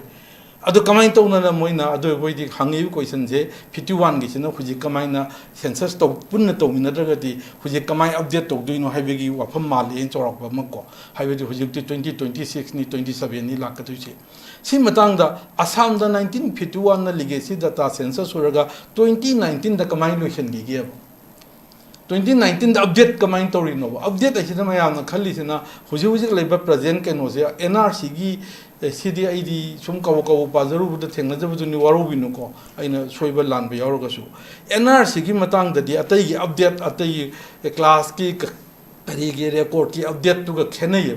NRC gi update sidi 1951 da lerakpa BS2 Assam da 2019 da update tori ne update to is madu mayam to puthora to bunati mayam siramani kolamani ngasai highway to yawi re 1951 se mogi legacy data da yawi aina yaw do suyai atopa te legacy data da ngasai highway gi ba santana highway budaina committee ma form to kan da kari ekhoi gi manipur gi ondi yaw da sanani gai do adugu mayam expert mayam na toroga puthora ga legacy data se dum sem bi ai itang chamba wahi warbi ning ai wakal de legacy data ai se 1951 da ai idhou le rami idhou lerambado 1951 gi se Assam gi tawkan jere puthorani school lamda college amda na the designated place amda thammani thammakanda nang di nang naming je nang hujik leiba tombi xyz ko nang naming je sida akoina puthoriba legacy data haibadi legacy data gi masak ma haidare census oi to suyai na thamjagre oire moigi di oire di sidai da nang ina pana pu kana yawi haibu to ga mai maming ji update to khot ka toine ba samda 10 lakhs leram base hujik macha masu du nupa matam du da akoi gogoi ko wamana macha masu yankhai samdara ga di matam du da tara le mdu hujik yankhai le ka toine ma update ai da dunia na ai site ta gi dia dwaina logjai aduga loina Assam da ani thong tawi adu khotana ya da bi yai maram di kai no kanda ai 24 March ngodan khaliko Assam gi se 1974 or 70 wala ai sapchaning hengre sidai da makhoi gi BSR amaga electoral roll amaga yauri ba phare nang adu da yaw daga su legacy data sidai da leiriba electoral roll 1971 gi oinen khali 1971 gi electoral roll sida nang ina pa na pu kana yawi yengu bhatta charge ko gom jawre macha kya no macha yankhai chore huji mangonde samdarak pone si manu puthu ga di adu ne update to hairi si ngasai adai leiba poto huji puthoroga update to du nate na ina dwaina logjai bu huji ki legacy data sema ka doiba Assam gi sema ka doise aduna akhoi gi su legacy data se ngasai akhoi pata lei akhoi gi hana jarib achaugan tawgri mai akhoi sema ya ba 1960s da jarib tawre British matam dagi jarib tawga lai records loi leiba ngaptani mai cha ko kra yaw gi ba yaw ga da ba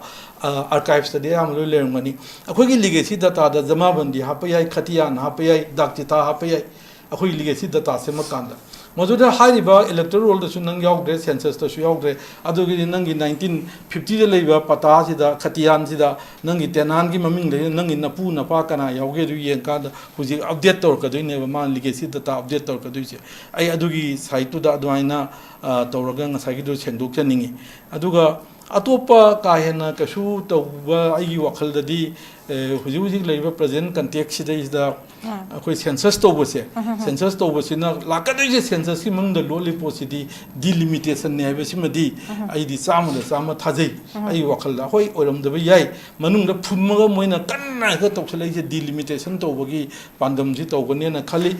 in the guise of NRC moi delimitation to na gi pandam ju choi lakani NRC na dum program khando khanjin toroga lehongni census na moi to gen kan bani na zara loisan gini delimitation torkani masai karne saib no stopi re madudi madu yang chau irang ama tholkani haibna chingma mayam di thambi re ko adugi thambi re aduga legacy data du anuba koi ni evidence ek ana hai anuba dari bharatiya sakya abhiniyan hagarabra adwaina maming 2023 gan thon giba male adudi legacy data ji sahi kya wonge legacy data oibai yade gai dudi nga sagi evidence ek tu da adum leijarmani sibuk sina pata do sahi kya gi mamang ni yani aduni adudi expert singna khangai singna tanar kanda mai legacy data sem duini legacy data heraga define torga census plus electoral roll plus an leiban natte sini daina clear in terms ningi mai leiba lam dugi sanaba matungina legacy data se sem yai pari puri data haibani na ina dwaina logjai ko wafam khra se thamgai tension da okay oja ai oja santa oja roi begi oina hujiki dum matang de lak ke legacy data akoi gi si kano check to busing matang da any clarification tham biu amda tum do bi waru ga de ke nong wa lo re na sai any cookie ta try ki matang cha do cha ba do din nei na si ko si ka lekar commission 1955 ta any cookie kana no si define to yaw ni sei da akhoi ni any cookie tribe hai ga any maming amasu loi any yare ara po sang po yare ga hai se ma khoi ni yang chen wat pa na ta ga khoi na inquiry work plan tra pa keno to work pa sina oigadra anatra aina soibra aina yengde jari ka lekar commission 1955 ta any cookie tribe kanano se my recommendation da any cookie tribe se sina na define to yaw ye sigi idea sim di matang cha da mu ai so ga okay oza thank you so much oza arwe bege closing remarks ai fair chance ne oza tham jege oza any clarification tham jege haziki tamoy so na legacy data gi matang na haibi de khoi yae bako adubu ngasai legacy data do connect to dringa da ai ai yom yaw ri dana ko ai tare ko ai se ko maroin ai pai ma du na ta ko se samna ha da head of the family si nataga any household la leba mi amaze ma si calculator ko matam da ma gi da gi maning da thigala ka to ne si gi legacy data du di any document oi sinu yare ne pan card wagera amma wagera whatever document samna ha da ai gi pai pu gi matam da le ba lo gi kasna thi ba whatever ko adubu ai amani changdro today ngasi numit NRC tawse ai ta de asam gi su du main taw wor ngane ba 2000 se samna ha da ngasi date 1 de NRC thi ba do heng numit 1000 loe ga de NRC loe su ya ba adubu ngasai gi kadai wai de gi thi bo ho ke ba pot ma di lo roi dra ba ko adi ngasi gi numit de gi thi bo ho ya ba gi ko aduna ngasi gi population du de gi back to maning chala thi do na ta bra ba de NRC taw ri na heng pok pa ngang du su hangsit pok po su mo ma gi su adu numit te du ma hu ni ade masem pok pa ngang du su mai su adu numit te du ma hu ni ya di adu di alai di bera am lai ba then secondly ina hygiene is ko ten tak na ko ngasai gi if NRC si loiraga di census se mukta ka wei bra ba kaino di NRC du de mi du magi linkage me am do loin thi ra do ne ba ko natra probably thi ra ne ba ko adai de mai da ka wei bra hoi magi macha ma su du gi census to mai macha ma su ya ho de ba de pot ne adu will the government agree to spend 2 times ani da spend to bagi da ka yara kadra sakana generally ne ai na ai je ko shini ai na khali mam ni 1951 NRC to kanda NRC gi administrative report to the clearly paisa ani ra kai thui aduga main body ama katane basi nei je aduda questionnaire ani pa ra chat pane moina as per the administrative data sine aduna population count to je somewhere kadai de no mari ho de aroi ba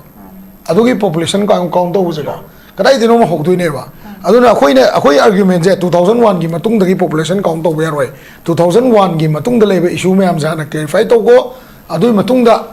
tawse ne ba adu AKT matang si de ko any kugi tribe sida hoi maming do kaka lekar commission na list or bi ai but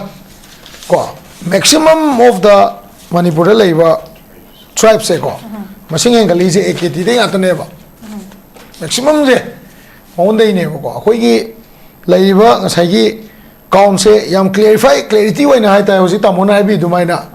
manung da AKT gi manung da tribe kya le ji tamona ngasi hai bi ra ganda khoi na mayam sina aya matam da uri sidi AKT gi manung gi tribe masing do u deba why not kari manung gi no AKT se amu lok thok amu hapsal laga tawrami se kana gi benefit oina ma tawbono matam du gi wari di to se ba ko kana gi benefit oina tawbono hai sidi yam chaw question ama dum lei ne ba aduna akhoi da yam nuai tri se hojik suni Manipur yeng view amuga na haire na habi gadra psychot ka henglep ka da leiba MLA ani se moi AKT ne any gu tribe ne ko psychot ka henglep ki si akhoi da yam na confusing oi ba nuai da bai tare ko sigi pochini lei je atai di naga gi jaga da leiba senapati mauram purul pomata adu di heng electronically tor ko matam da loi ma clarify to chat kini ba but hojiki jaga se di ngasai population count je karai dei hodoi no ai ba ma lep tra di ko population count je karai dei hodoi no ai ba ma lep ho tra di ko adu ta di hekta NRC to ri ne na jaga ma dei lep ka ho ta di madu ai wa khan de feasible oi roi da bra na khali adu sugum argument me am je to na bane khoina constitutional ai ai wa khan da tamoju constitutional expert oi mo intellectually ki tang para ko laga ne ba khoina ngang ne je ko ai ju chawk ma para ga ngang ne ai ta re ko ado ai won gi tamona pa ba yin me gi tamona ne chung gi bi ai wari bu ko to wo ta bu akhoi gi yo se ki workshop ma di थोरोइना को याम थीना थोरोइना तमोना हाइबा argument ma'am से थमनबा अखोइगिसु अखोइना argument तोइ ma'am से थमनबा मरुइना को गसाइगी foreigner Singh से फंगबा मतमदा कलाइदा थमनी ma'am 1946 foreigner एक अदुदा 1950 एक अदुदा लोइ याउजरबनी अदा याउजरबनी लोइ हायबा बट तमोजी जो हाइग्रे को कनोगी तमो सोमना हाइग्रे मिजोराम की ओइंदी याम फजन थमेना फन का काइथोक्तना थमेना को अदुगा ओपन बोर्ड थमी लास्टली कइनो हाइ गांदा अखोई लाकदोबा पॉपुलेशन से कुइना डिटेंशन कैंप थमंगा मोयबा कुइना को जग जेल दे थम यारोयबा समवेयर मोय थोलकनेबा थोला मत असम की एनआरसी दो कितंग असम की एकोटो कितंग स्टडी तौकांदा 10 years मोय वोटर कार्ड संगम मसिंग दो फॉरेनर ने खंग कांदा 10 years स्ट्राइक ऑफ तवेबा वोटर कार्ड कथलेबा आफ्टर 10 years मोय अमुका वोटर कार्ड चंगे कमाइन चंगे नो इंडिया की सिटीजन एक्ट की मतुंगिना relevant citizen act India citizen apply तौबा याबा जगह सोइन फंगकने मोयना अदुगी दो फंगबा मतमदा अखोइना अदु सिटीजन सिंग दो एक्सेप्ट तौगदरा तौरेद्रा आई वखंददी अखोई हुजी एनआरसी की मतांग मैम गांगनरिसे सी फाइनल कंक्लूजन से कनाम खंगदे लवे आई वखंदा अदुना फाइनल कंक्लूजन सिदा गवर्नमेंट सिगा मियाम सिगा अखोई की फाइनल फॉरेनर थोरकबसिंग दो how to accommodate them and deport तौबा यादो मैम फंगखिनी मधु कमाइन तौरगा तौसिगे हायबदो अदु तानानबा अदुगा ट्राइब्यूनल सिसु अखोई की मणिपुर की फेवर दा ममदी मणिपुर से ट्राइब तो ख्वाइदगी मसिंग यामबा 36 ट्राइब लेरिबनी शेड्यूल कास्ट लेरी जनरल लेरी बामोन लेरी हंदक कास्ट सेंसस तौदोइने बामोन लेरी को अदुगुम मैम दो लोइनमक अखोई एकोमोडेट तौबा याबा ट्राइब्यूनल अमा सेमबई मथौ तायबा सिदैदा कुकी गतंग फॉरेनर तोलोयबा मैतै दिसु लिसिंग 10 कुन दिसोय तोलकनेबा कोई Myanmar Rome they लापा Bangladesh they लापा Tripura they लापा soy तोलकनेबा थोलैबा मीजिंग ji equally अखोइना ngасai moi akhoi gi manipur macha na ten haiba yaradra boro territorial council ki case ta if a person is boro if he is living outside the boro territorial council oita su boro territorial council na boro amoi na phangada ba citizenship ki moi gi benefit sing do moi gi mi sing do loi phangal ba education oi gira mo oi loi phangal ba aduna akhoi gi framework se government na phajana semok da ta ga di masi gi conflict to na dum assam gi type ta asu sema matungda politically motivated oidana 1993 de sema foreigner tribunal do supreme court nam kakthali ne ba noi gi se loisamna ngamdre si tribunal je kana de na then another nrc gi tribunal amana tawrakanda nrc ji complete oire ne adu su 2013 so haida oi bor ngani tamo ha bi du maina 10 years ena changye ba ko aduna ai ga sai je ba do nrc tawta ga di final nrc updation di ngasai gi complete deportation na taga resettlement tawtringai da updation lu hen be adeba aduna maram orakanda framework se yam daka oi sarkar na sema framework to miyam na yabo egadamne community loimang na yabo egadamne adugi potu leiba ma changi na ismain tam okay oza ai kanu da oza santi de oza tenta kan biro closing di ma asagi ozagi question dai khumjage ko oza dam laksagi ami se anthropology yamna kan toy anthropology da function tawe ba ko akhoi army se ju aduga british se anthropology tawe ba da british na india gi maham khudim de changbang ngamdraga hugli dagi changaga ko hugli gi kanu si moina anthropology yenge ba kana lege karam lege se yenga changaga bardwan gi ningthau se masi se ladam torga hade sang lami du ko adu anthropology tawgi aduga karam dharma follow tawi karam tawde कमाई तौई हाइबसी anthropology येंगा अदमाना मसिंग यामतना British ना अखोई India से लोक्सिंग येबको अदुगी कनो से anthropology याम कनो अदना अखोई Manipur the सुना अखोई की सेंट्रल गवर्नमेंट ना येंगमो तमसिदा लोई उरिनेबको इंटेलिजेंस याम लै एंथ्रोपोलॉजी नि मो येंगसे सी मिजे कमाई तौई सिना कमाई तौई सिना कमाई तौई सिना कमाई येंगेबा येंगा दा अदु मुतुंदगी सिदा अखोई की कैरेक्टर मयाम सिंगसे लोई स्टडी तौई मो स्टडी तौर कान सिदा सी थोलेब अदा थोलपो मतमसिदा सिगी मतंगसिदा अमु अखोई मणिपुर दा प्राइम मिनिस्टर मगी मको काई है बसे इंडिया दा मणिपुर दा ने 1969 दा को इंदिरा गांधी की कोकाई की नुंग था दा को एग्जांपल नि को आई हजे से मणिपुर से ओजासी चुमी को आई हजे से कोकाई की प्राइम मिनिस्टर मा मको काई ने मको मणिपुर से दा को अदुदा कमाई काई की एंथ्रोपोलॉजी अगेन अदुदा मुने न तो नि अदु हिस्ट्री लै हो पोनी अदुन मथंग मामा दगी तौबा ब्रिटिश पालिंग आइदा अखोइना कमाई तौखिबा कैन तौदबा खोतबा मयाम से एंथ्रोपोलॉजी द लो येंगा कांजंग साखि हंदक की इरांग से दा मु जियोपॉलिटिकल एंगल जी याम चाउनम लेरे याम चाउ ले को मसिदा सिदा एंथ्रोपोलॉजी हम सानदा याद्रे ada anthropology sana ko matam sida sigil irang si lek ting among da Indian government na akoi Manipur gi da Manipur se sports yamna phai haidana yamna unique oi ba India da so muta sem gi ba sports university Manipur da pi ba akoi si su sa ngam de ba lotion ngam de hoj ngam de ba ko loi dore adu loi ding ngam de ko kui da Haryana na hari sina almost akoi da piro chahi de lotion gi ha bani Urisa na hai na akoi chahi piro ko chahi de lotion gi ha bani ba akoi chahi tara hin chang rena ying se ba ko adagi kai hai tara aduda akoi international event international summit ka tawgi business summit ka tawgi akoi 2023 gi hor pada akoi moirang da tawgi bodo this kind of se tawri adagi tri nation football tawri ko adagi miss femina ha se tawku matam da miss femina gi mi se adagi khalpo mi se akoi world university chatoi ni miss world university da chatoi ni ko adu charko matam sida kamai to gi Manipur se showcase tawri expose tawri ba amuk ta so tawgi tre ba pot amane ba India gi mapanda आइबदी Bombay की मपादा मुक्त से तौगिद्रो पोसे अखोय Manipur the पिरे बा miss फने से नोय तौना UFC का तौई Michael loans रोक तौई अदगी queen का लाक कोतना याम तौगी अखोय सेदा को अखोय मणिपुर से हैपनिंग ओशन तौसु नो इरांग फरबुदगी बदेंग सागी 3rd मे से 3rd मे की इरांग से मसी लाक मतदगी सी ओजा सिगी इंप्लिकेशन से सिदसु याम ngang बसु यादबा को अदुगा पखोन दि चनगदबा सिगुमसिसु खंगबदा काल अखोय म्याम को अंडरस्टैंड तौबिबा सी लाको मतम सिदा बफो जोन थमे बफोजन थमे दगी कई हाइतरे हाईवे बंद तौरे यादरे यादता सी मरक्सिदा इंडियन गवर्नमेंट डिसीजन जे लवे बको आइसु मॉनिटर तौजे फेंसिंग क्या तौरगे से आई फेंसिंग आई कन तौजेबा येंगे को फेंसिंग तौनो बखोनरे फेंसिंग तौगदवनी हाइरे बको अदु तौरे से मोने 36000 करोड़ रुपीस सैंक्शन तौरगा तौवन हाइरे मोना हौजि कन तौनो होनरीबा को तौनो होलो को सिदा असुना खंदा कंसागी प्रजा सिंचिना आजाय दले बमी कंदुना कोऑपरेट तौदबा अदगी का हते नेफरेज एक्टिविटी का तौदगी याम कन जर जर जर तौबदी ngamde अदुबु तौनबदी याम कन होनरी अदगी करि हाइतारे अखोइगी सिगी बोफजोन थि थमदबा तारगदी बोफजोन थि थमदबा तारगदी अखोइगी कैजुअलिटी से याम थि हेनेब येंफोम त कैजुअलिटी याम थि हेलंगने बोफजोन थमदर तादि हौजिकी पोसिदा अखोइना मान कयाम नंगाई सामने फुल नत्र BSF ना का CRPF ना कयाम नंगी कयाम नंगाते हाबुदि अतोपमनि को अदुगा अदुदा बफर जोन से हाइबो मफम से सिदा सिक्योरिटी पॉइंट सिंग से थमम दब तारगदी कैजुअलिटी सी याम हेने हाबुदि अखोइ दि स्ट्राइक तौरबो नतेबा सी यंगबियो को सिगी नेचर सी यंगबियो सी स्ट्राइक से अखोइ गी ngahangi tonglawi tौदसु मनुंग चंगागा स्ट्राइक तौबनेबा अदुसु वेल प्लान नेबा को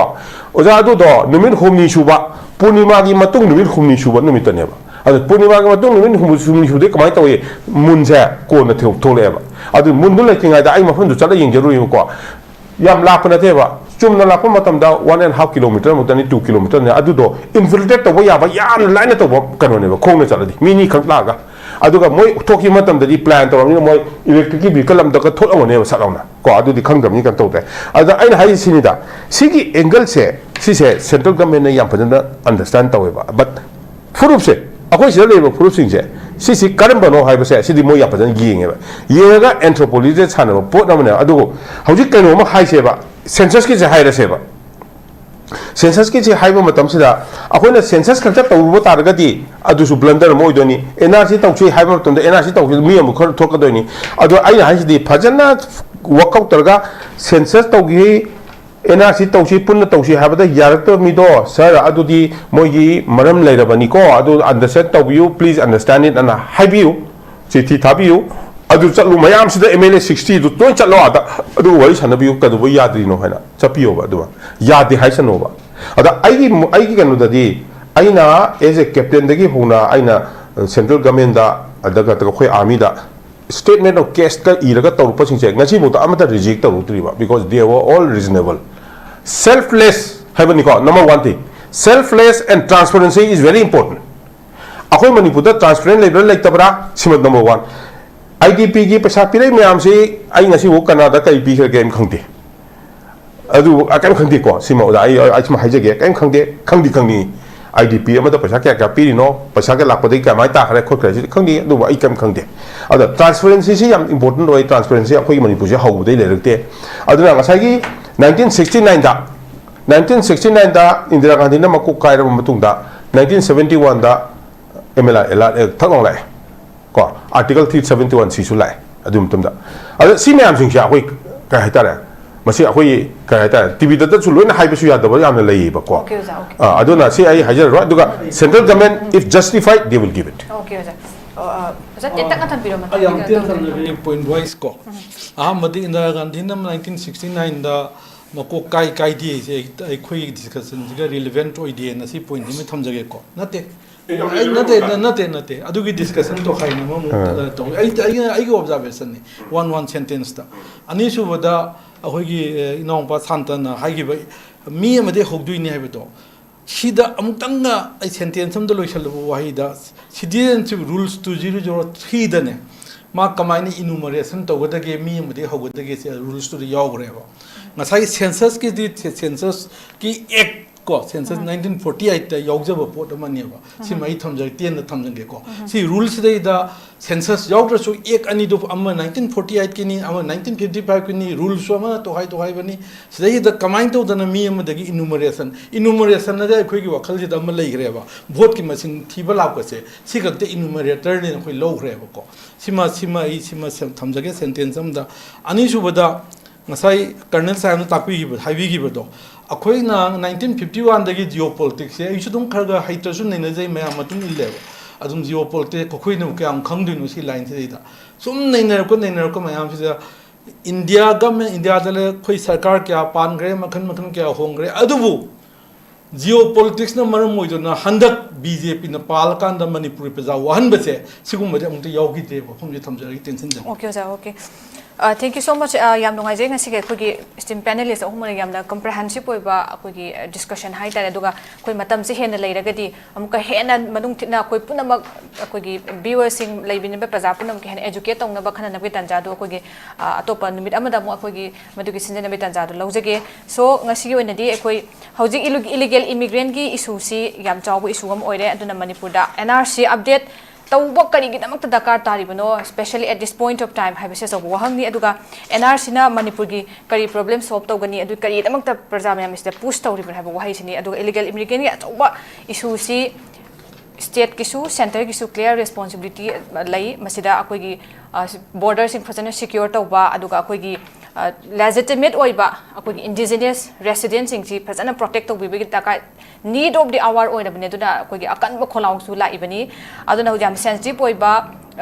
kanu oibana akoi gi issue sama oibana akoi gi identity da aduga akoi gi resource da culture da social harmony da demography da mayam ama akoi gi illegal immigrants sing akoi gi landara akoi gi sokchi la akoi gi akiba mi paiba leiba maram na akoi han NRC se tawbiu census tawdringe da matam khrang akoi state si gi especially in special case da tapthabiu haibagi mayam gi maike dik apamba du gi potom su leire duna hena Congress amasung BJP gi akhoi gi miyam gi su leire du Congress amagi BJP gi su tongan ba makhoi gi statement natraga makhoi gi tongan reflect tok tara ko ultimate goal di akhoi seida amato ina akhoi gi national akhoi gi state gi security human rights amasung akhoi gi legitimate residents gi protect tok ba atuda adugi goal tumak da akhoi gi punna mayam punna changsin min gi tangai fada du dumak lei habisu thamjage so maram aduna akhoi gi ngasi gi dialogue program si matang si tension jere ngasi gi di mathang gi nimita hayeng sung soi den tongan ba isu sing matang ga neina jana bitan jadu akhoi gi dialogue ki forum na putuna lakjege miyam sung soi den meeting tabiu ngasi gi saruk ya bidun mapung phan biki bai kai kumne panelist ahumak HARESWAR GOSWAMI SHANTA mi SANTIKUMAR mu kasona thakat phong dokjari hayeng sulam da masi thobe tongan ba isu sing matang ga neina jabi tan jadu akhoi gi dialogue ki forum na putuna lakjege miyam sung soi den meeting tabiu mu kasona khurumjari Haksan phana thamge hairabadi iramda masimakta da leiba khwaidagi pharaba hospital singi manungda ama oiriba Babina Hospital leijari mafam asida thajaba yaraba amadi sel yamna changdana specialty kunhen bada ana layeng bagi khudong chaba pizari pediatrics cardiology cosmetic surgery amadi specialty makal makha kayada aikhogi specialist singna marik chumna thawai hakchang yauna layeng jari aduna state wangmada mu kari gi chatlugani aikhogi manipur da su hogikti awang bathaki healthcare fanglabada matam mangan biraganu sel hena tingin biraganu aikhogi specialist singdagi malemgi apaba thaki layeng patak yumpam oiba service lobiu Babina Hospital where hope meets compassion akupamarol gidamak Babina Hospital Sajiwa Jail Road Khabai Soi Imphal East Lengsing birau natraga aikhogi phone number 6909390666 ta call to birau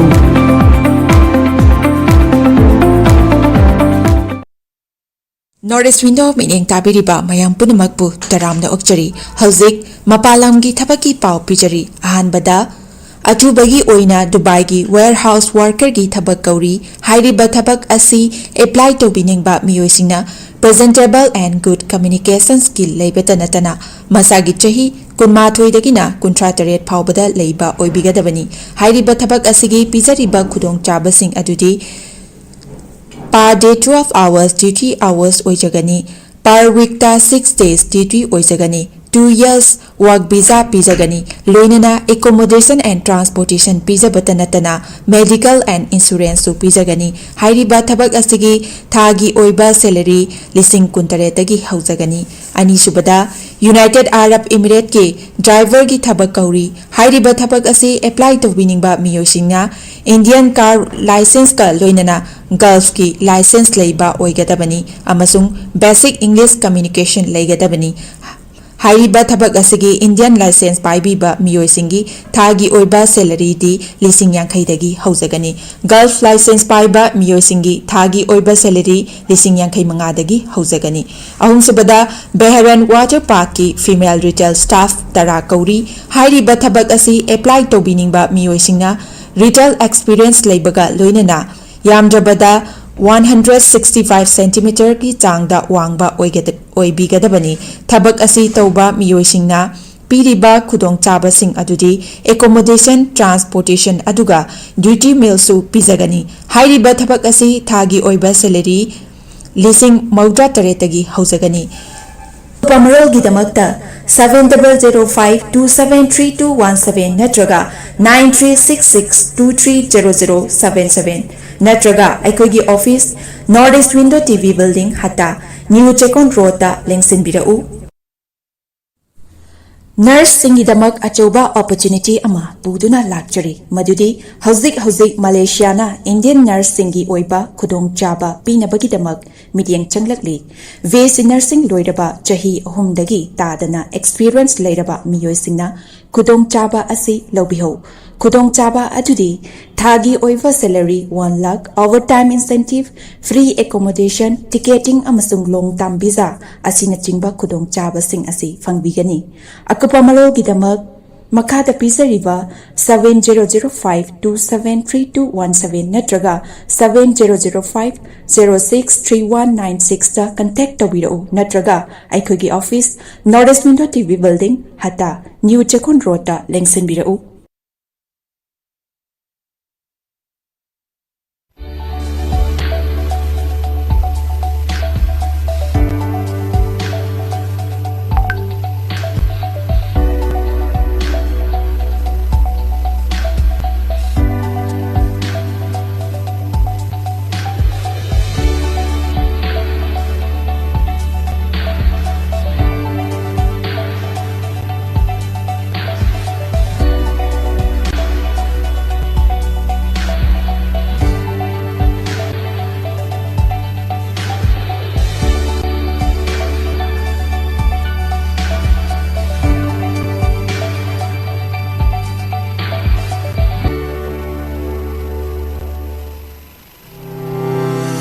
Step into a world of endless possibilities with 18 dynamic faculties and 180 plus courses. Unlock your potential with industrial-ready training and placements. SGT University, empowering tomorrow's leaders.